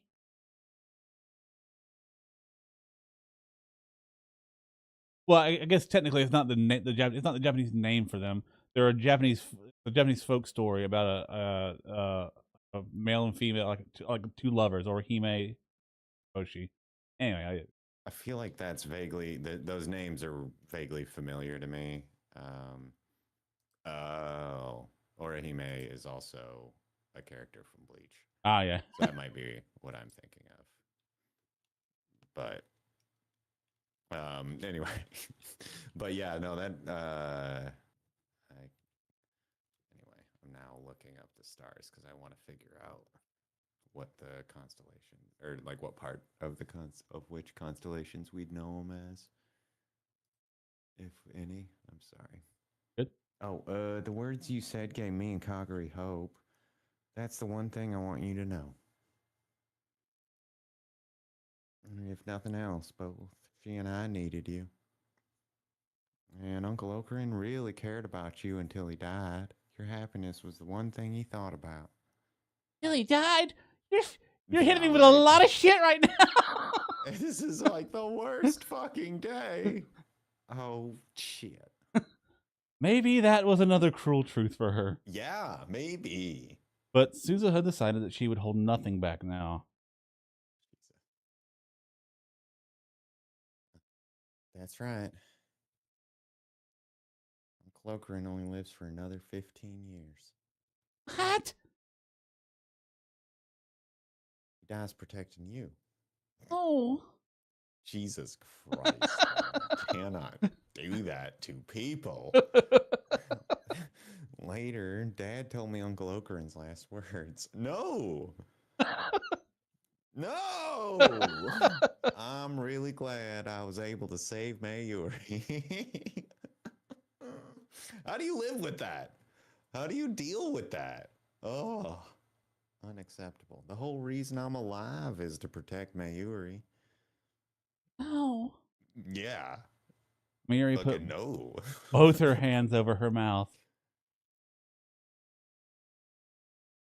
But you never got over it, I think. You Maybe it was something think? to do with this whole part of the process that like made it really hard to get up past, right? Like the fact that she knew for 15 years that he was doomed and there was nothing she could do about it. And God, it's like a 15-year preemptive survivorship. Uh-huh. This is the weirdest shit.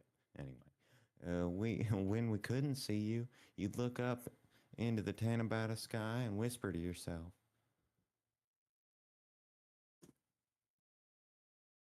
He had a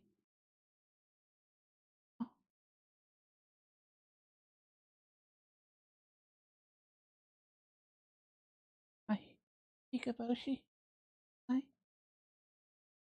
Miri was repeating the words to her. Tears were still pouring down her face, but her sad cries finally stopped. She was still shaking, but her voice had gotten quiet.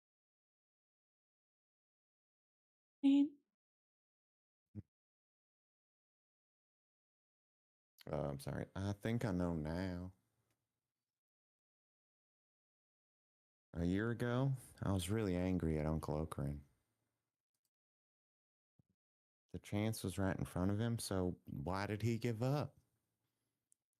And I was really mad at you, too, for stopping him from doing what he needed to do. Remember, there were 2 conditions we needed to fulfill. But after living here for a year, I realized that I was the one who was wrong. I think I might be able to talk to that day's Uncle Okran. Hey? I don't know whether I can really change his mind or not, though. As the sun set in the west, the shadow of the time and Suzuha.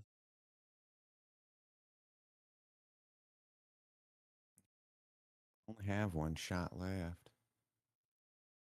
So I think I'm gonna bet on those words you said.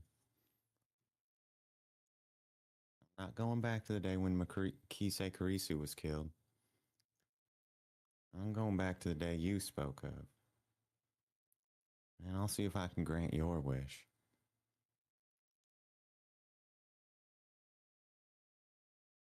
Suzuha gently rubbed my tiny little shoulder. I'm gonna believe that's the key to Steins Gate. The key that can open Steins Gate isn't a normal star that's given up on being Hikoboshi. I think only your Hikoboshi can do the job.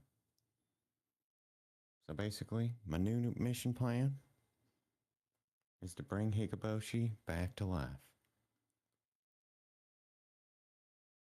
Dad'd probably call it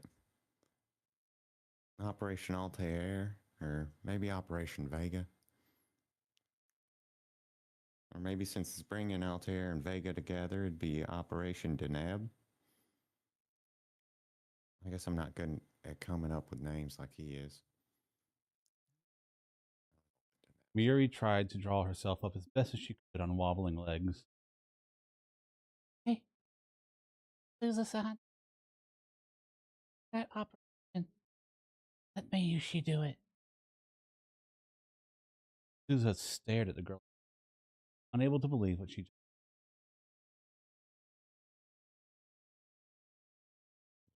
This is a dangerous bet. If I'm wrong, you may simply fail. The time machine's at its limit, and I don't know when it'll go out of control. It may simply vanish. Even so, please. Mayushi's a lab mem too, right? I don't want to just have Okran and Daru-kun save me and never do anything to them. Miri rubbed her eyes hard and wiped. Life was slowly returning to her body. He thinks Okran. Mayushi loves him as much as Kurisu-san. No, that's not true. Mayushi knows she loves him a lot more. That's weird, Deneb. So the summer triangle is yeah. Altair, Deneb, and Vega. Anyway. I love Hyoyin Kyoma much, much more. When I lost my grandma and I was about to just here, he came to me and he said, stay in this world forever. Saved me. That's him. That's my Hikoboshi. I want to hear that arrogant laugh of his again. Even if I know I can never be Orihime. He'll always be my Hikoboshi, and no one else ever will. I want to see Hyoyin Kyoma again. The girl who can never be Orihime shouted all her feelings to the world, top of her lungs, and right in that instant, Suza heard a sound, cell phone, that she never heard before. And see, this part here wouldn't happen if we didn't do that other route previously. If we didn't get the D Rhyme.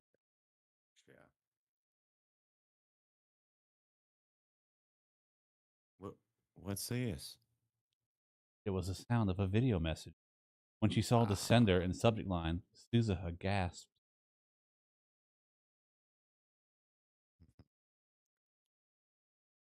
This is a video message from the future.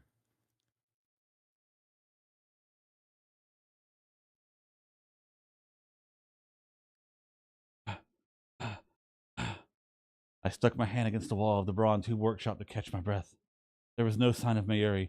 I'd gone to May Queen and any shop I can imagine her visiting, and I had no luck.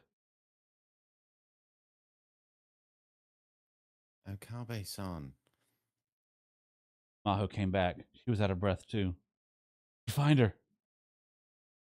No, I looked around and I can't find her anywhere. The panic was strict.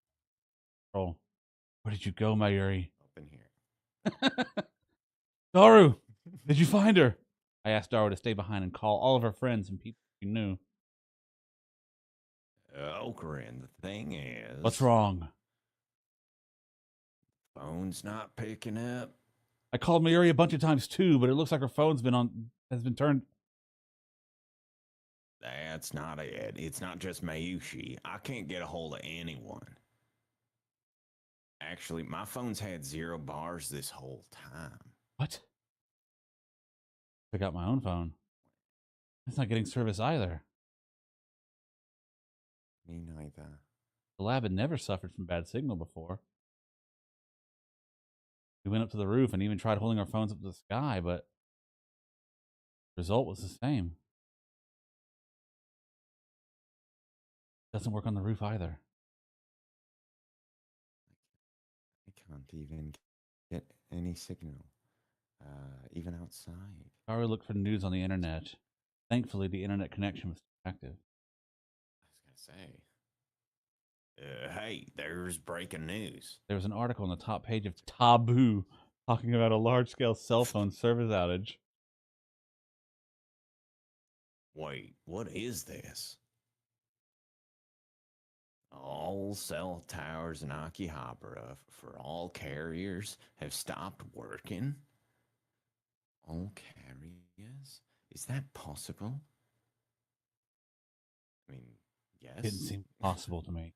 Not in a normal circumstance. The events of a year ago in the Alpha World line flashed through my mind. That night when Mayuri was mercilessly killed and all the safety I'd ever believed in is stripped away.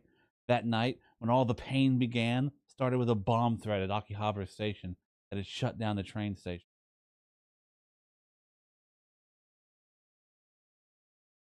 Something terrible was about to engulf Akihabara. That was the feeling I had. I tried my best to fight off the flashback. Now wasn't a time to be scared.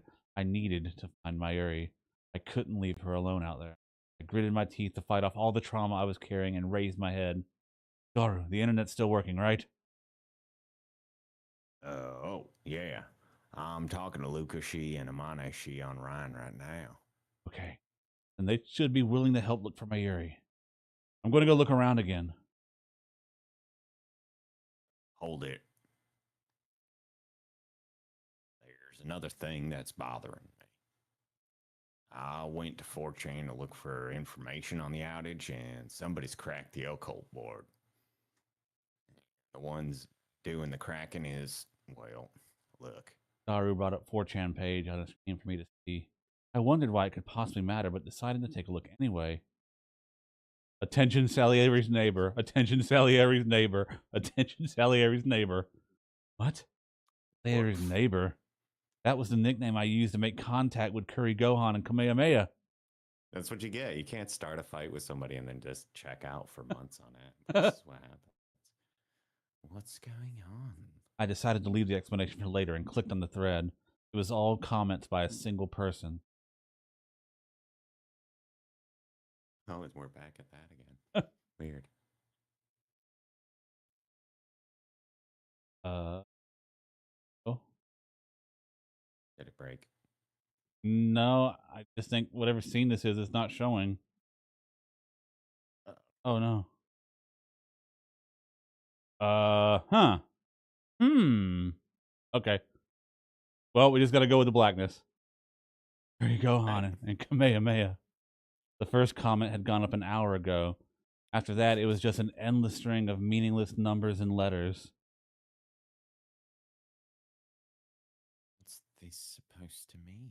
Maha was looking at the screen from the side and evidently something was amiss. Text answered her.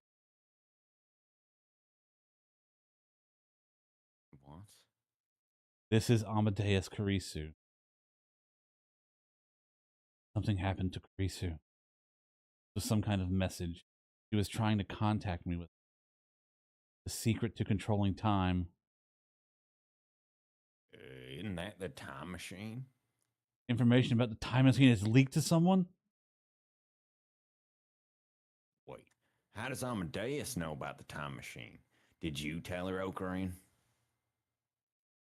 I didn't think I told her when I was a tester, but there was no time to think about that now. Yahu-san, can you access Amadeus? It's against the rules, but I guess now's not a time to worry about that, is it? Ashida-san, can I use your computer? Maho took Daru's seat to access Brain Science Institute computers. She put in her ID, Salieri, and her password. She pushed the enter key, but Amadeus didn't appear. This isn't what usually happens. What's going on? Confused, she typed a series of commands into her PC with a speed that rivaled Daru's. No matter what she did, the Amadeus program didn't appear in her. When she finished accessing every server at the Institute, she hit its computer and bit her lip. What's going on here? This is just impossible. What happened? It's gone. Amadeus's program, all the memory data are gone. Just like the messages from Curry Gohan and Kamehameha. Kamehameha said, Daru, hack it! Not just the Brain Science Institute. Force open every bit of data Victochondria has. Everything from servers to individual PCs. What? He's just, oh yeah, totally. Okie dokie. Yao-san, help him, please. Right. But the answer was the same. Not only was the Amadeus Kurisu, but the Maho as well were nowhere to be found on Victochondria's. There was no trace of them. Their very existence had been erased. Did they move him somewhere else? That's impossible.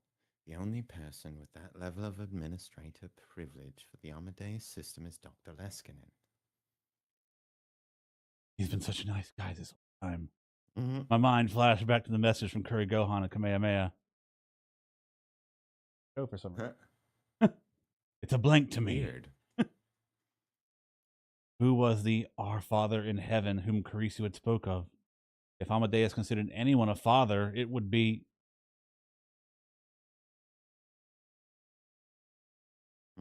Hey, did Dr. Leskinen do it? Don't make assumptions like that. It's a lot more likely that his ID and password got cracked. Is there any way to get a hold of Dr. Leskinen? Phones weren't working, and there was no way to tell when he'd seen an email or if... Maha was thinking hard, but it didn't seem like she was having any luck. We were getting nowhere, and nowhere fast. I was concerned about Mayuri, but I couldn't ignore the danger that was right in front of me. All right, for now, I'll go to Radicon. If Kurisu's warning is right, then that's where they'll be after. I'll go too. You and Hyalu-san stay here and gather information. Mayuri might come back. But if something happens, run. I gave my orders and ran out of the lab towards Radicon.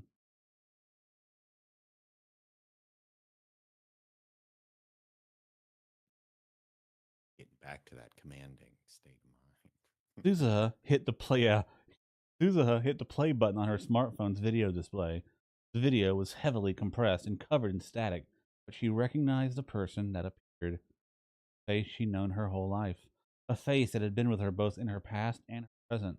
The man, who she still remembered holding her up in the air as a child, was probably about 35 in the video.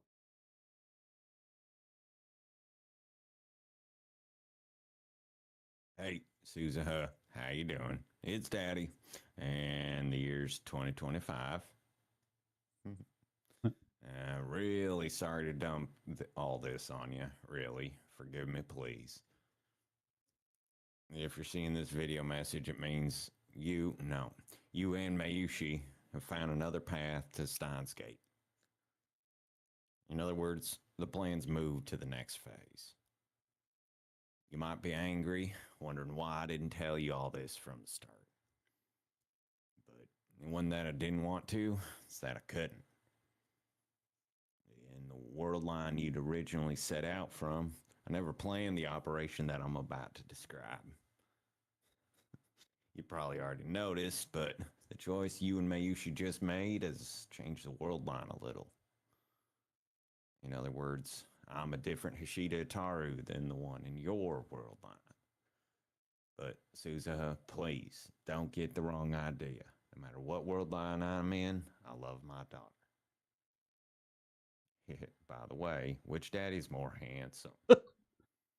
I've started weightlifting lately. Daru, stop screwing around and explain the mission. That's right. We all know you'll give it up in a week. Stop wait. Oh, right. Sorry. That's right. We all know you'll give it up in a week. Stop wasting her time. We'll run out of time to record. Yeah. Come on. Don't rush me. So, anyway, let me get on to the real reason I'm sending you this message. I'm about to share with you the details of Operation Arclight. Yeah, there you go. There's the name. This is going to take everything you've got, and not a single mistake will be allowed. Pay attention and don't miss a word. Got it? Suzuha paused the video there. He was telling her to pay attention. It must be important. If she was going to memorize it all, she needed to calm down. To be honest, getting a video from her dad in 2025 had made her really excited. It felt like her father was telling her that the plan she'd come up with on her own was the right one. That's why she needed to pay careful attention. Mayuri was standing by herself, typing something into her phone as fast as she could. When the video had arrived, she told Mayuri that they may have to leave for the past day. There must have been some reason the video was sent today. That's how it seemed to Suzuha. What are you doing? Oh, who's that? How's it going? Going to leave today? I'm about to check the mission parameters. So, if we do leave today, Miyushi's gonna go missing, right? I don't want anyone to worry, so I want to write a message to Mom and Dad and to all my friends. I hope you got time to at least tell Uncle Okarin in person. He would be done going over the mission and deciding on a course of action by sunset, probably. I wrote a message to Okarin too, so it's okay. Just a message? Yeah. Mayuri smiled and nodded. There was no more tears in her eyes, but you could still see wet lines drawn down her soft pink cheek. It's kind of embarrassing. But, I wrote this message and then I realized maybe I can't send it, so now I'm not sure what to do. Why? Can't get a signal. Maybe this is a dead zone? You can't get signal? Suzuha looked at the screen on Mayuri's phone. There wasn't a single bar on the antenna. That's strange. You can always get signal up here. Suzuha took out her own phone to double check. Mine too. When she saw that Mary was using a different cell carrier than her, Got a bad feeling about this. told Mary to hide behind the time machine and silently moved up against it. She opened it a crack, taking care not to let it creak.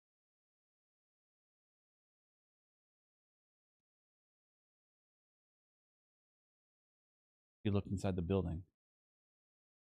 There was nothing on the floor below but a room for events and some storerooms. On weekdays like this, it was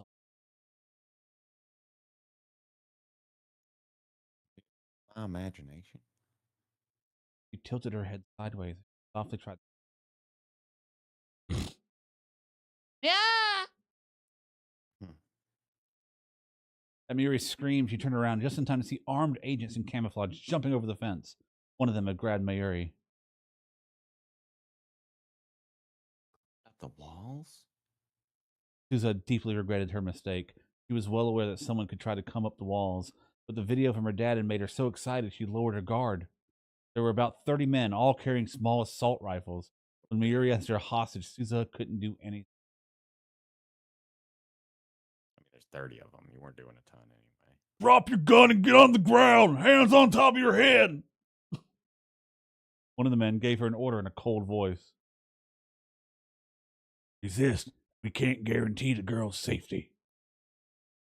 He pulled Mary close and put the gun to her head, then flipped off to safety.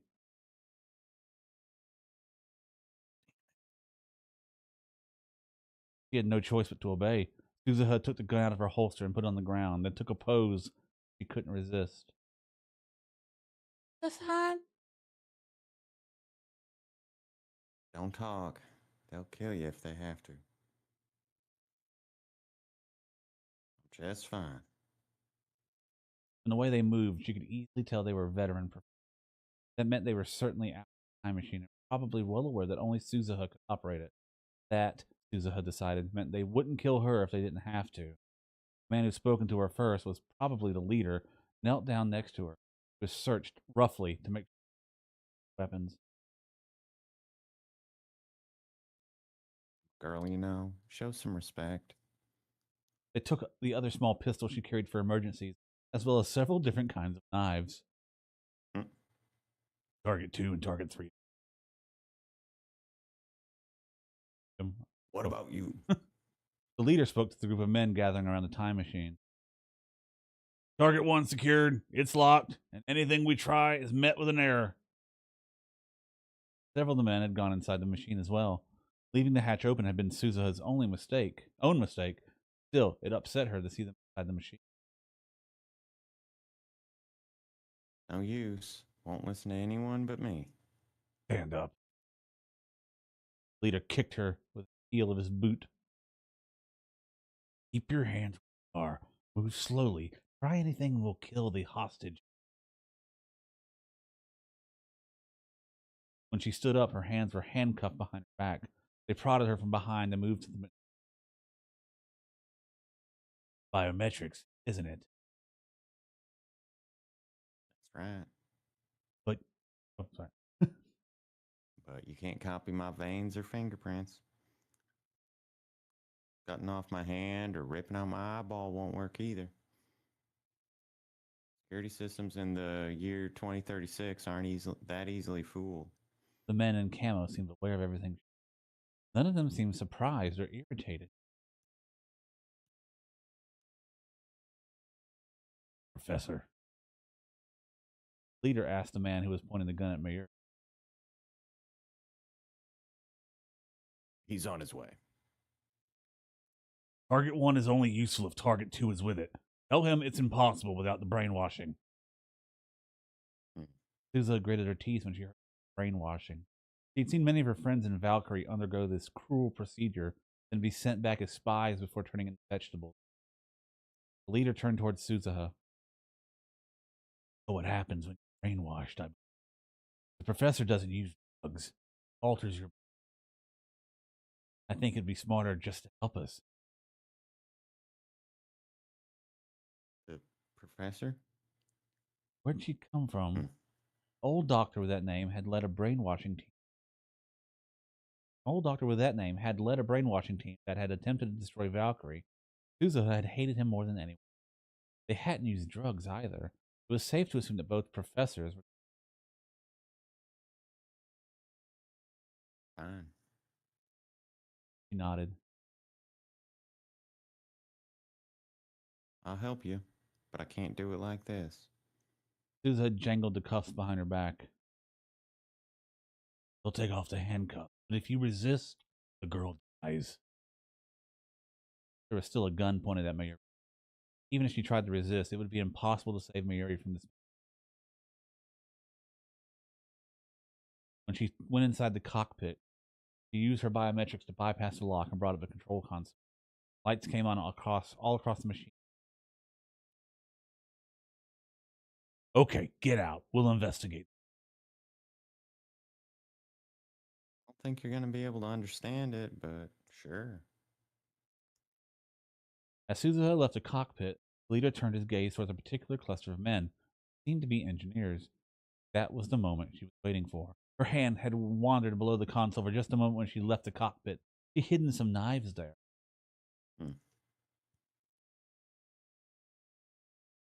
Without making a sound, she threw it at the leader.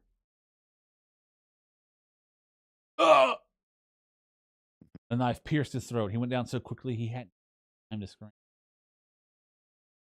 She quickly readied another knife and darted between the men in camo. Her target was the man pointing a gun at Mayuri's head.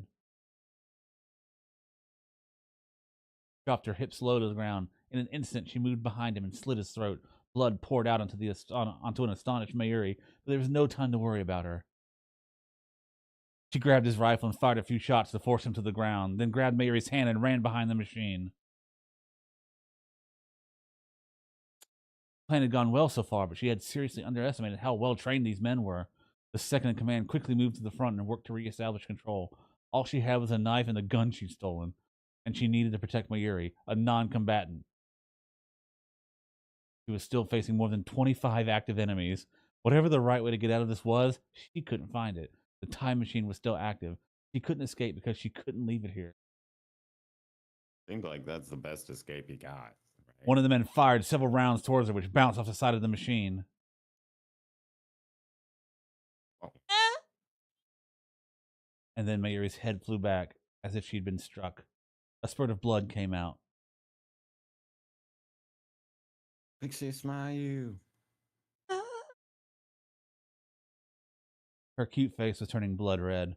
One of the rounds had grazed her after it had ricocheted. She was clutching herself at her arms, and her expression was completely blank. Her tiny body was shaking. Suzuha couldn't blame her. She fired back at the enemy, but they kept drawing closer. Been through a lot of fights, but I don't think I've ever seen things get this bad. The time machine's maintenance hatch was right in front of her. When she saw that it was right there, she visualized her last option in her mind. Open that. I can blow the machine up from within. Did that, all of her plans. Past the Steins gate would be forever. But that didn't mean she was cold-blooded enough to sacrifice Mayuri here. If the world lines were going to converge, maybe Mayuri wouldn't die here at all. But what her father had said during its video message bothered her.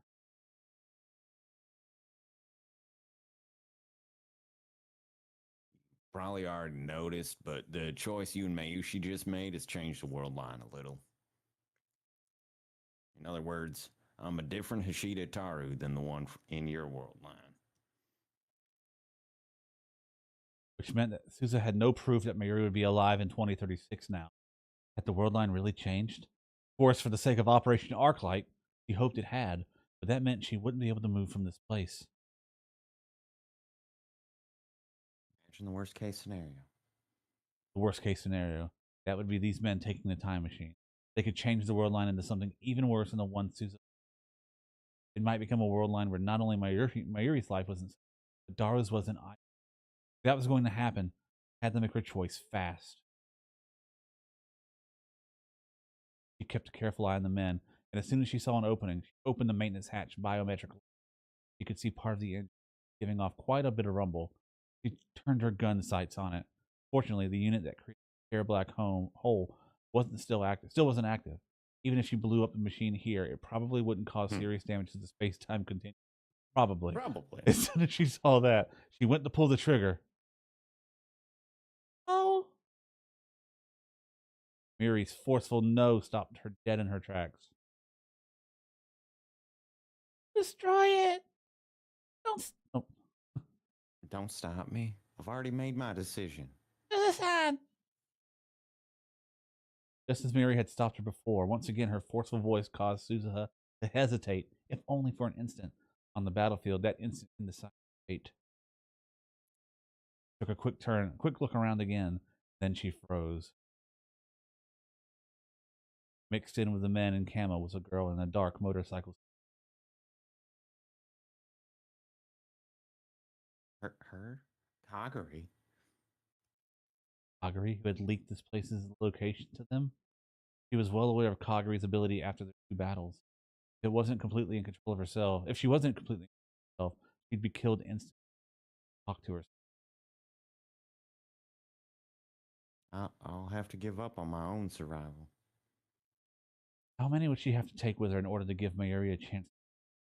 Right now, the only thing she could afford to think about was getting Mayuri back to Okabe Rintaro. But just when she made her decision, she felt Kagari staring at her, or more precisely, the blood dripping down Mayuri's forehead. And just after that, Kagari did something she hadn't. Protecting mommy.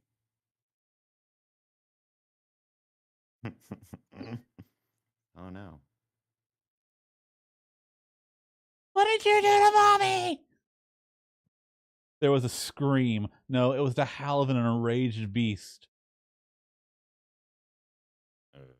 And then the slaughter began. Burn on the burn. Let the bodies hit the...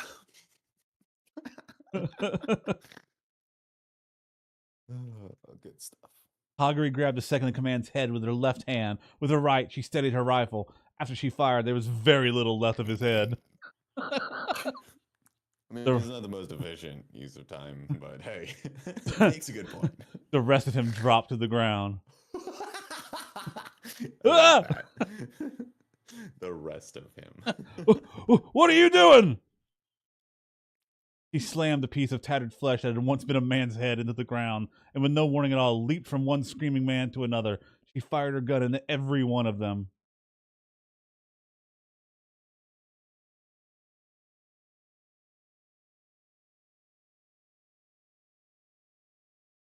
What did you do to mommy? What did you do to mommy? What did you do? Even when her targets were already soaked in a sea of blood, she kept firing until their limbs were blown apart into unrecognizable rags. I should have seen this. I should have said that this was going to happen. I should have seen it coming a mile away. Some of them tried shooting her to protect themselves, but no matter where she was struck, Kagari didn't even flinch. Textbook anime shit right here. When her magazine ran dry, she drew forth a long military-style cleaver, holding one in each hand. She used them in her military combat training to slaughter anyone she saw. Their entrails were scattered all over the twilight rooftop, covering her whole body in blood and bits of flesh. Don't look. Cover your ears, too. The sound, oh my god. You'll never be able to go back into a butcher shop. Suzuha held Mayuri's head tight to her chest. Miri was shaking from fear, but she did as she was told and clamped her hands down over her. Even so, she could probably still hear the sounds of ripping flesh and shattering bone. She's not even human anymore. Even Suzuha had gone stone cold in shock.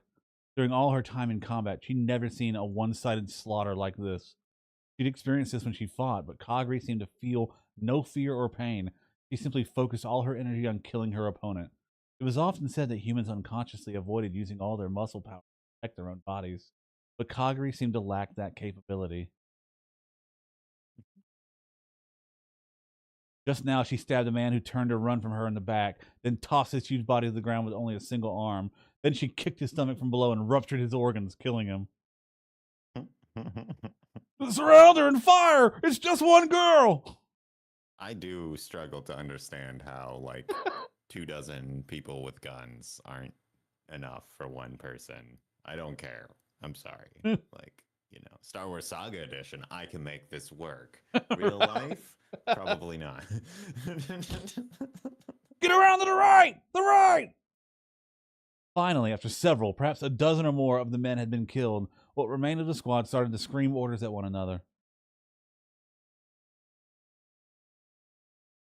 With terrifying reflexes, she dodged between their shots and brutally murdered several more. But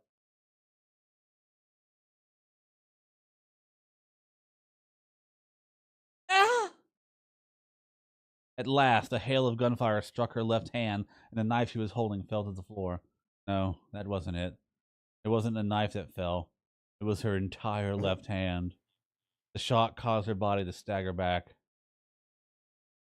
Ow! Fire! Someone screamed in a voice that lacked any of the pride and bravery of soldiers supposed to possess. Several more bullets dug into her body. Parts of the motorcycle suit ripped open and the helmet cracked. Blood that was clearly her own, not that of the men she's killed, but it began to pour out. It'd be really weird if it was somebody else's blood. At last, she fell into a pile of corpses. Okay! They must have thought they finally had her. One of the survivors pointed his gun down to finish her. Just as he was about to pull the trigger.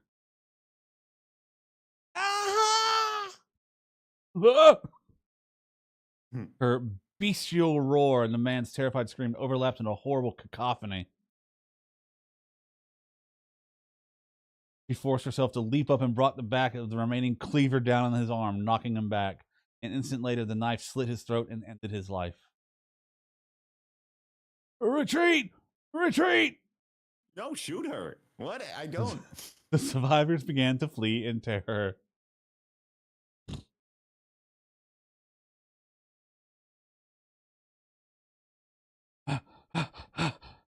It's okay. Don't panic. There's still time. There's nothing to worry about. This is just fine. And before long, Mayuri will show up at the lab like nothing happened.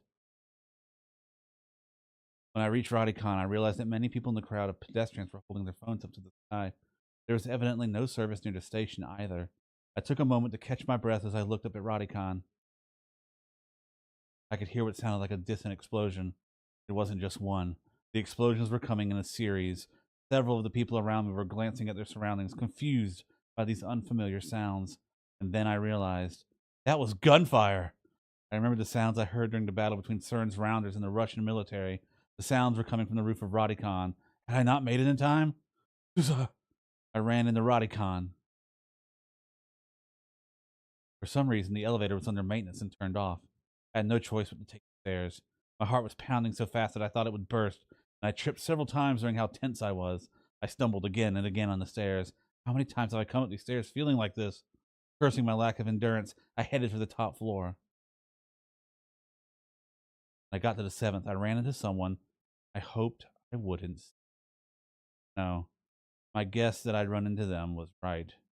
I wish that I wasn't, but... Dr. Leskinen. Hello. I didn't expect to see you. Dr. Leskinen seemed perturbed when he saw my face. What are you doing here? Calm down for a moment. We can't talk when you're out of breath like that, can we? What are you doing here? What happened to Amadeus? The sampling test I performed ended 6 months ago. I can't tell you that. That was his answer. Even though Amadeus had just disappeared, Leskinen was extremely calm. There was no sign of him trying to deal with the problem, and instead of being in his office, he was here. That's all I needed to know. So the message Kurisu sent me was true, wasn't it?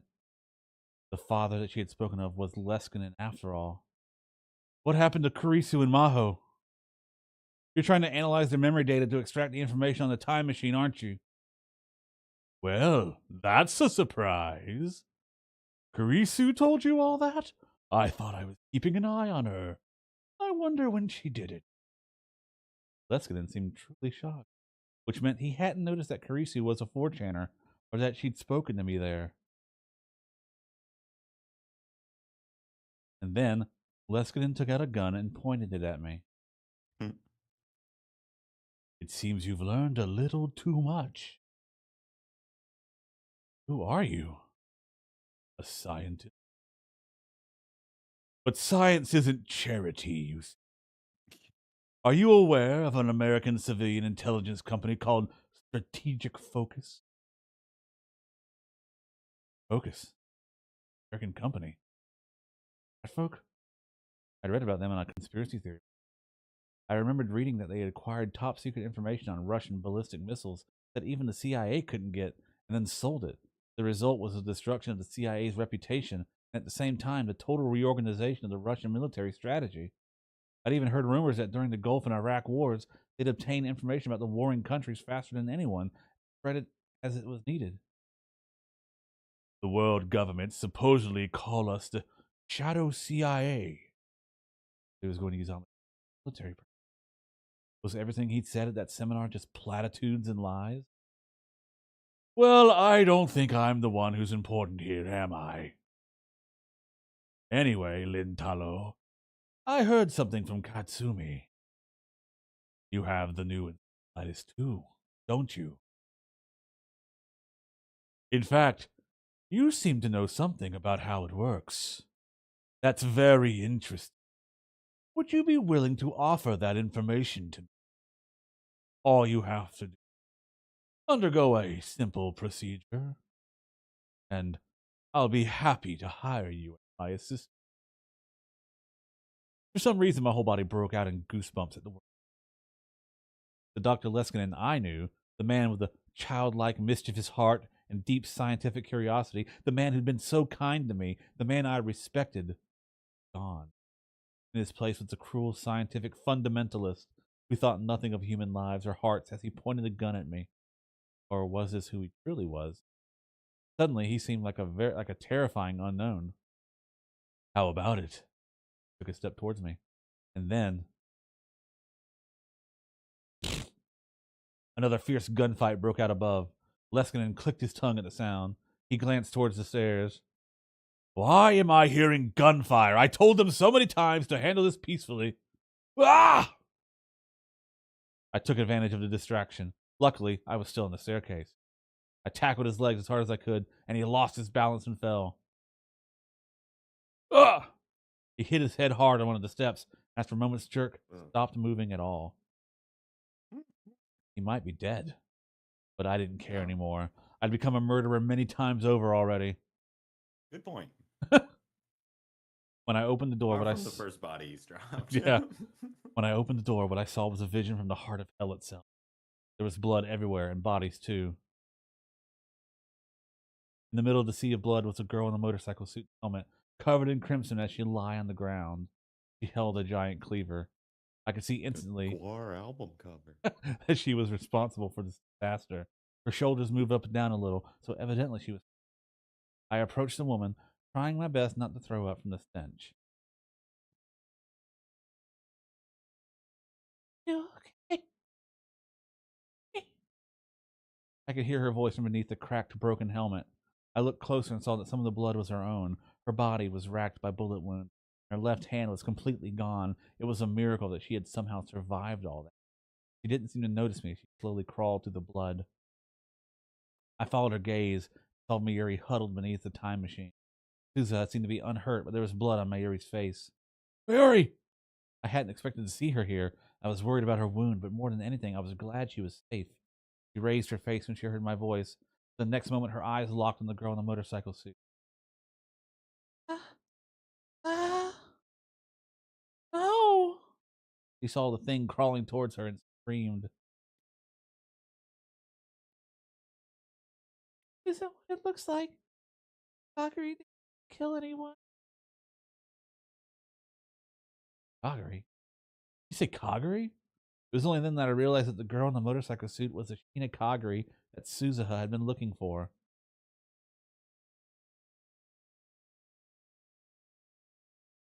Kagari, that's enough. Suzuha yelled, unable to take anymore. Don't move anymore. You'll die. Kagari didn't want to scare you. Really, I mean it. Just had to say Please don't hate me. Sorry, Mommy. If At last, her strength failed, and I returned to my senses and ran to her before Suzuha could get there. Hey, are you okay? Her breathing was wheezy and shallow. One of the bullets had probably pierced her lungs. So, real quick, before I let the scene pull up, there's one thing. Remember, I mentioned there's a couple things in the visual novel that got changed in the anime, and I think the change was for the better. Mm-hmm. I think this is one of them, and I'll explain afterwards why I think so, but we'll see. But she grabbed my hand and pushed it away. I can't remember if this is if it was in this route or the other route. no, don't take it. Not in front of Mommy and Big Sister's. He's Mommy-san. Her voice and the way she talked. Yeah, okay, so it is this route. So there's a lot of things in this game, this story, that I can suspend my disbelief for. Obviously, Luca turned into a girl by having a message sent back in time to eat more vegetables to her mom, his mom, whatever. Right. This one thing, it beggars belief for me. I realized who this girl called China Kagari was. I looked close and saw I recognized her. No. But why? What? I'll explain. Oh, never mind. We'll have to get there. Uncle Ocarine, is Kagari okay? Stay back! I quickly motioned to Suzuha to keep her distance. Leave her to me. You take care of Mayuri. Is she okay? Check for me. She looked upset, but did as I asked. She went back to Mayuri and started to look at her wounds. Mayuri was covering her face and trying not to look at the bodies. Okay, it's not deep. I relaxed a little when I heard. I'm so glad you're safe, Mommy. Kagari's voice was a whisper as I cradled her in my arms. Then she slowly closed. Breathing got weaker. In there. What? Why are you? Okay. Don't worry. Even like this, suffer. Voice of God. He tells me that it doesn't hurt, that I don't feel the pain. So I'm just.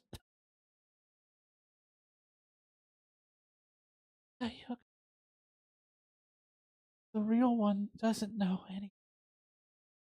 She's been in Europe on an. The professor manipulated things behind it. Send me to Akihabara. The real one doesn't know. The professor? Did she mean? In this world line, Ashita-san and the real one will meet here. Kagari opened her eyes a little once more and looked towards the time machine, towards Mayor Suzuha. Okay. Sure, the real one would love Ashita. Got it. Okay. Yeah. Because I was going to ask how the hell was Yuki's arm fucked up before? Like, because that was one of the big problems. Like, Yeah. she had a messed up arm and the same after Suzuha fucked up motorcycle. Also, well, that was also a different world line, by the way. Yes, okay. But that still should carry over, you would assume, or like, right? Like, motorcycle head should be the same person. I don't know. It doesn't matter. Just like I did. And I said it. I'll tell.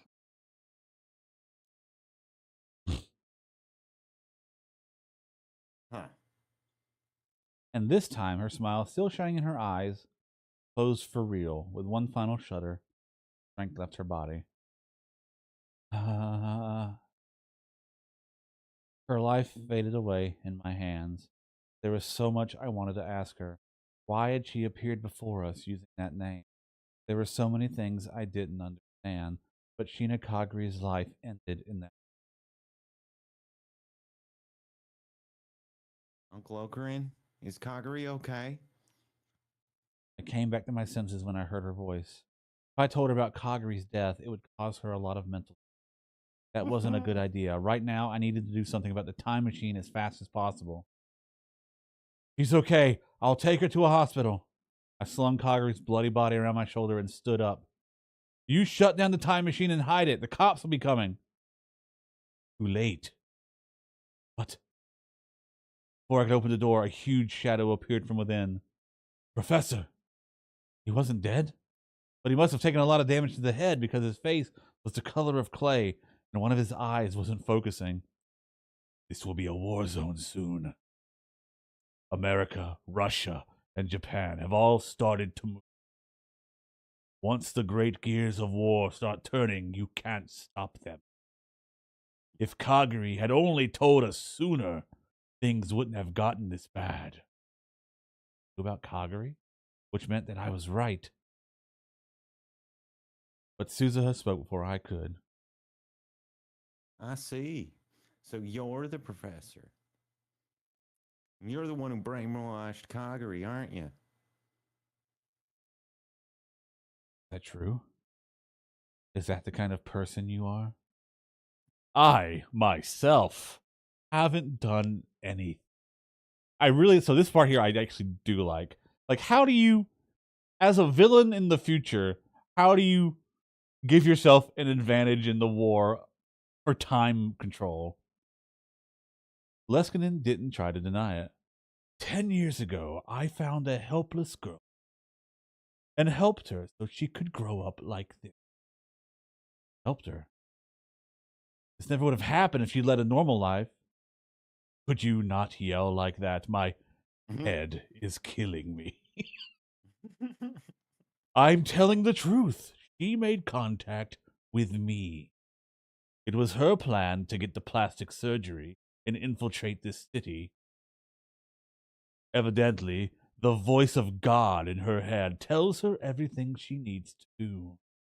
At first, I thought she was some homeless girl making up stories in hopes of getting food.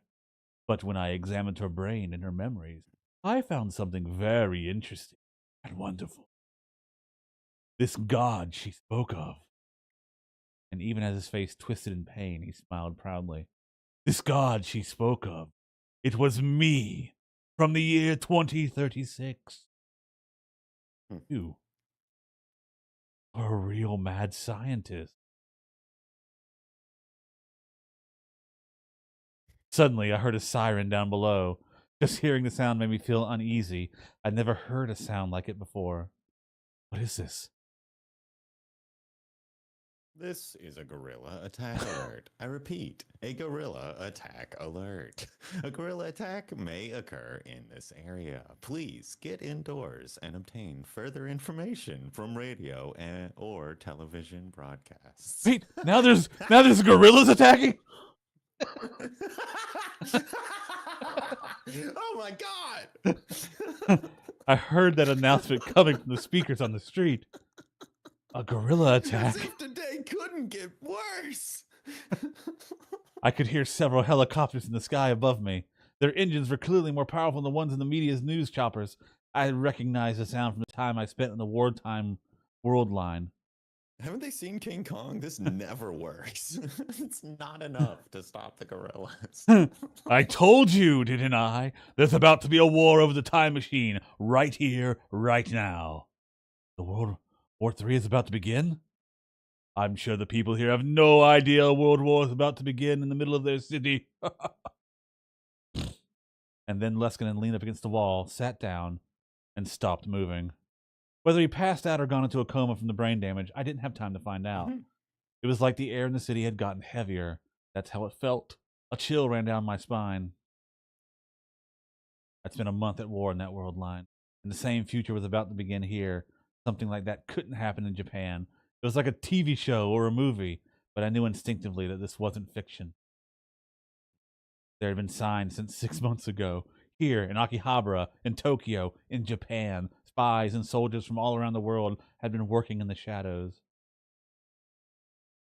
So I'd known this would happen. Because I refused Suzuha's request, because I wished for the world line where Mayuri survived, I doomed over 5 billion people. I was the one who chose this. It was me.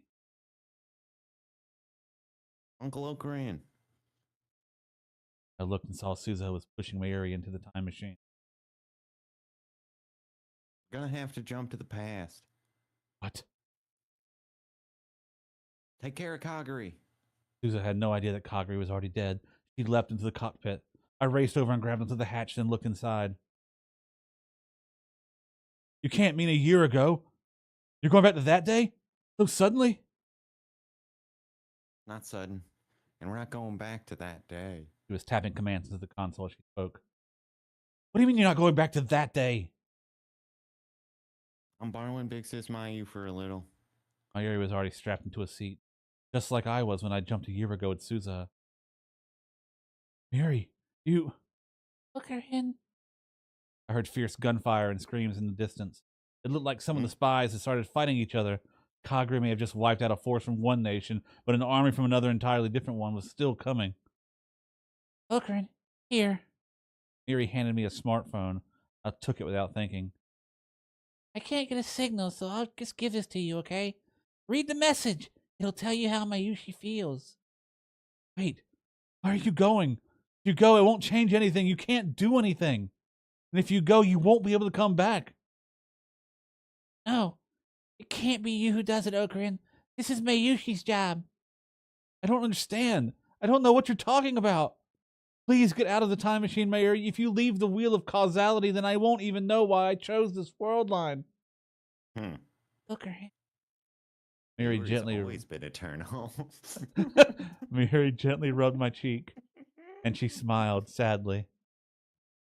She softly pushed my shoulder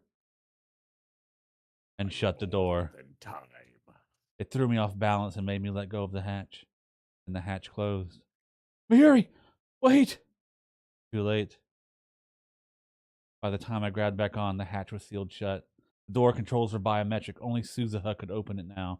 The time machine started to roar. A pale light began to gather around it. I'd seen this before in the Alpha World line. Why, Mayuri? Just then, a group of armed men kicked open the door and swarmed into the roof. They were highly trained military operatives. Up. And then an attack helicopter descended from the skies. The soldiers started to shoot at it, but the helicopter seemed to ignore them as it slowly hovered in place. I realized the powerful rocket launchers on either side of the body were aimed at me. No, at the time machine. Can't be. No, don't. But my worst fears were realized.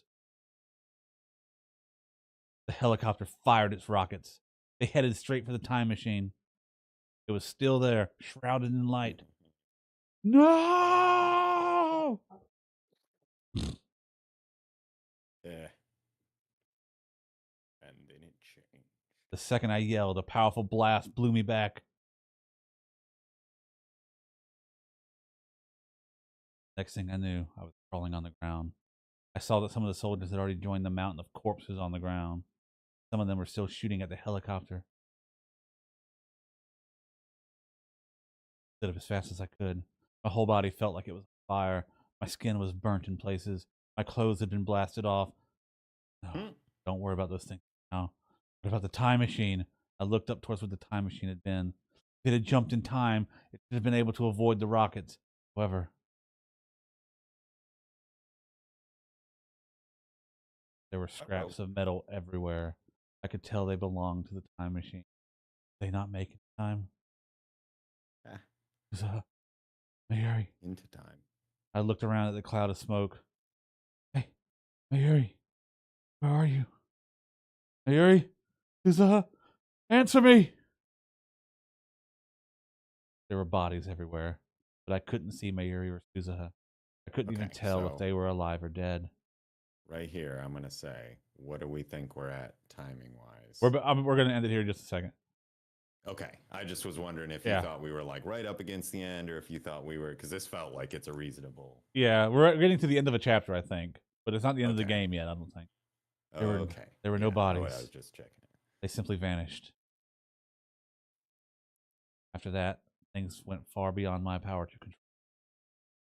Brutal battles took place on the ground and in the sky of Akihabara. I'd seen footage of war in the Middle East on the news. Those same scenes were playing out in Akihabara. I managed to slip through the chaos of the battle and barely escaped Radicon in my life. I had no choice but to leave Kaguri's body. I took the long way back to the lab so that no one would find me. By the time I arrived, the sun had set. The night sky was illuminated with explosions and the entirety of Akihabara was like someone had poked a beehive. The lights were out at the lab, but inside I found Daru, Maho, and Paris staring at TV and monitors. Oh, Korean. Oh, God. Gonna be rough conversation with it. Daru and Kabe-san, I'm so glad you're safe. Wait, you're hurt. Are you okay? Did you get caught up in the fighting? First aid, quick. I didn't have the energy to answer them. Get out of my way. I looked towards the footage on the TV screen. The reporter was wearing a bulletproof vest and a hard hat. He was screaming at the top of his lungs, trying to drown out the reporters from the other stations. I don't think they wanted hard hat. You could be the newscaster. It's like a war zone. The area around Akihabara Station and Chidori has been cut off. U.S. and SDF helicopters and tanks are... Oh, just now, I heard another huge explosion. Is this really Japan? I feel like I'm reporting on a civil war. The government says that it's terrorism, but I can't imagine. Then a stray shot from an anti-material rifle, fired by a special forces team from some country or another, struck the news van's engine and blew it up. Wow. It exploded. There's been an explosion. Are you trying to get killed? Get out of here! This is war! You're going to die! An SDF soldier forced his way into the screen and yelled at the media to run away. A war? With who? The world! Hell if I know! Just after that, I heard another explosion and the video was cut off. Did they direct hit? Everyone felt silent. It's dangerous here, too. I can't go home. The net's in an uproar. Hey, Okurin, where's Suzuha? And did you find Mayushi? So funny thing. Mayuri, Suzuha, Mayuri, either went back to the past or they're dead. What? Daru stormed up to me, infuriated. What are you talking about? Which is it? An attack helicopter fired a rocket launcher at the time machine. It was destroyed. Suzuha and Mayuri were aboard. They were about to go back to the past. I saw some pieces of the time machine left, but it wasn't everything. Daru, I looked and I couldn't find Suzuha and Mayuri's body anywhere. Not even a piece. It was like they vanished without a trace. Do you think they made it back to the past? Tears I tried so hard to hold back came pouring out. Daru fell to his knees. Ferris and Maho were staring at me, eyes wide in shock. Damn it. Damn it. Damn it. Daru slammed his fist to the floor. This can't be happening. It can't. I tried to wipe away my tears and realized I was holding something in my right hand. It was a cell phone that Mayuri had given me. She told me to read the message on it. It wasn't locked. Mail folder. There were several unsent messages and addressed to her friend. One of them was addressed to me. Is this what she wanted me to read? With shaking fingers, I tapped the screen. Dear Okurin, it's Mayushi. I knew I should probably tell you this face to face, but I wasn't sure if I could say it right, and I wasn't sure what I'd do if you tried to stop me. So I decided to send a message instead. I'm going back to the past with Suzuha-san. You're probably mad, and you want to know why, right? But it's something that I have to do. You see, I was the one who hid my Hikoboshi. My strong Hikoboshi, who always got back up and laughed, no matter how bad things were. I was the one who...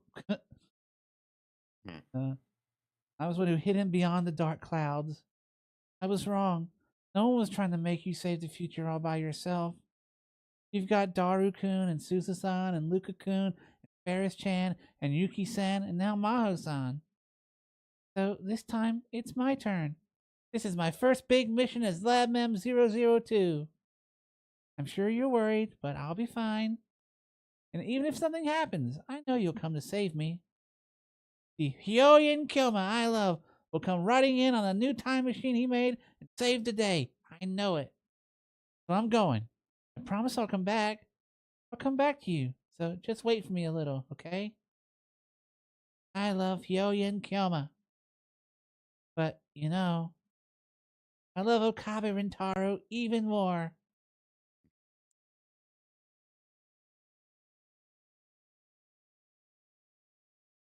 Forgot, didn't you?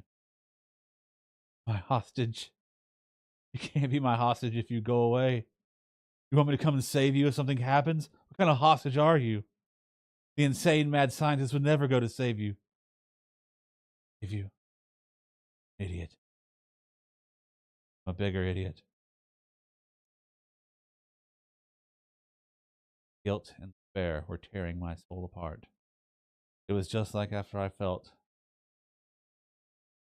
Maybe I'd be better off if I just fell over and died. I'd do anything to be released from this. In the corner of my tear-bleared vision, saw it. Hyoyin Kyoma's final weapon. His last hope. No, it's the thing that brought me so many nightmares. Staggered to the development room and threw off the cardboard that was covering it. There it was. Phone wave. Name subjected. Thing that Maho and Daru had been working on behind my back. If I can complete this. I turned around, wiped away my tears, and saw my friends looking depressed in the middle of the darkened room. You said I didn't know how to make a time leap. You said you didn't know how to make a time leap machine, right? Will you do it? Will you do what I tell you? I'll give you the answers that Kurisu discovered, and then we'll activate the time leap machine. Maho said one thing she didn't know was how to compress the memory data, which means that everything else was finished, and I knew how to complete it. Daru was the first to nod. I'm in. Tell us, Ocarine. I'll help too. It's settled, yeah. All three responded with no hesitation. They turned towards me and spoke their answers clearly. All right. Daru, I want you to hack into CERN. We need to remote control the LHC. We use that to compress the memory data down to 36 bytes. That's small enough to send back to the past.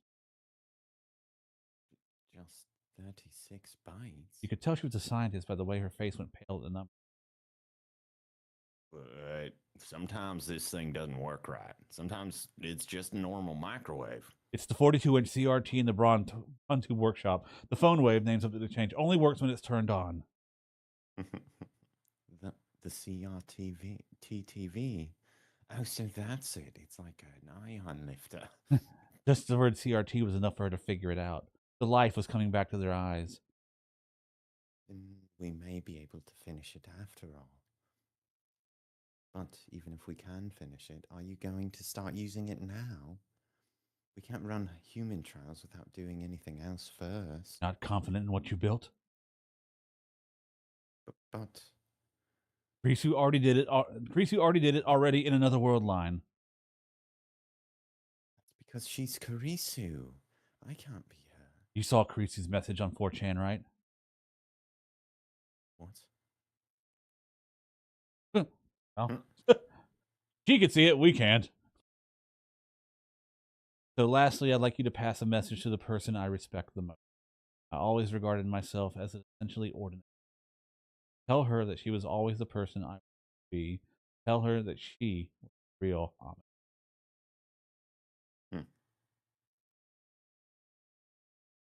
You got Kurisu to say that, and now you're going to run away? I'm not running away. Don't underestimate me. I nodded back and smoothed back my hair. It had been mussed by the explosion. Yoma, here. Ferris brought me my white lab coat, which had been hanging for ages on the wall in the development room. I bit down on my lip and wiped away the tears. Oh, God. I took the lab coat and slipped my arms through the sleeves. I spun around so that the hem of the coat flew up. They're not going to show it. Fucking thing broke. That's funny. And stood triumphantly in the center of the lab, just as I used to. Damn it. And then I declared in a loud voice, The deal is with that. we will now complete the phone wave, name subject to change, Unit 02, and perform a time leap. Lend me your aid. This time, I'm never giving up. I looked at Daru, Ferris, and finally at Maho. Even if I fail the first dozen times, or the first 100 times, I'll try again 1,000 times, 1,000,000 times, or 1,000,000,000 times. I'll save them all. Suza, Mayuri, and Kurisu too. And this is the first step. For the first time in a year, I was back to my old self. My friends saw me and nodded, their faces filled with resolve. And this is where we're going to stop. Yoyin Kyoma is back. Yes. And we're, I think, probably about an hour left on this. So we'll definitely finish it tomorrow. Cool. But can't go any farther tonight. Real life response. Anyway, if you've been following along, we thank you for joining us on this journey. We're getting so close to the end. Definitely tune in tomorrow. I'm confident it'll be over tomorrow. Which, by the way, we stream every Monday, Tuesday, and Thursday. So if you're notified, there's a Discord channel, a link down below, or you can subscribe to the YouTube if you're watching there, or the Twitch if you're watching there. Get notified that way as well. I have a Patreon. If you want to give us some money, you can. You don't have to, but you could. There's information about that somewhere. Yeah, we'll see you back here tomorrow night. Bye-bye. Bye-bye.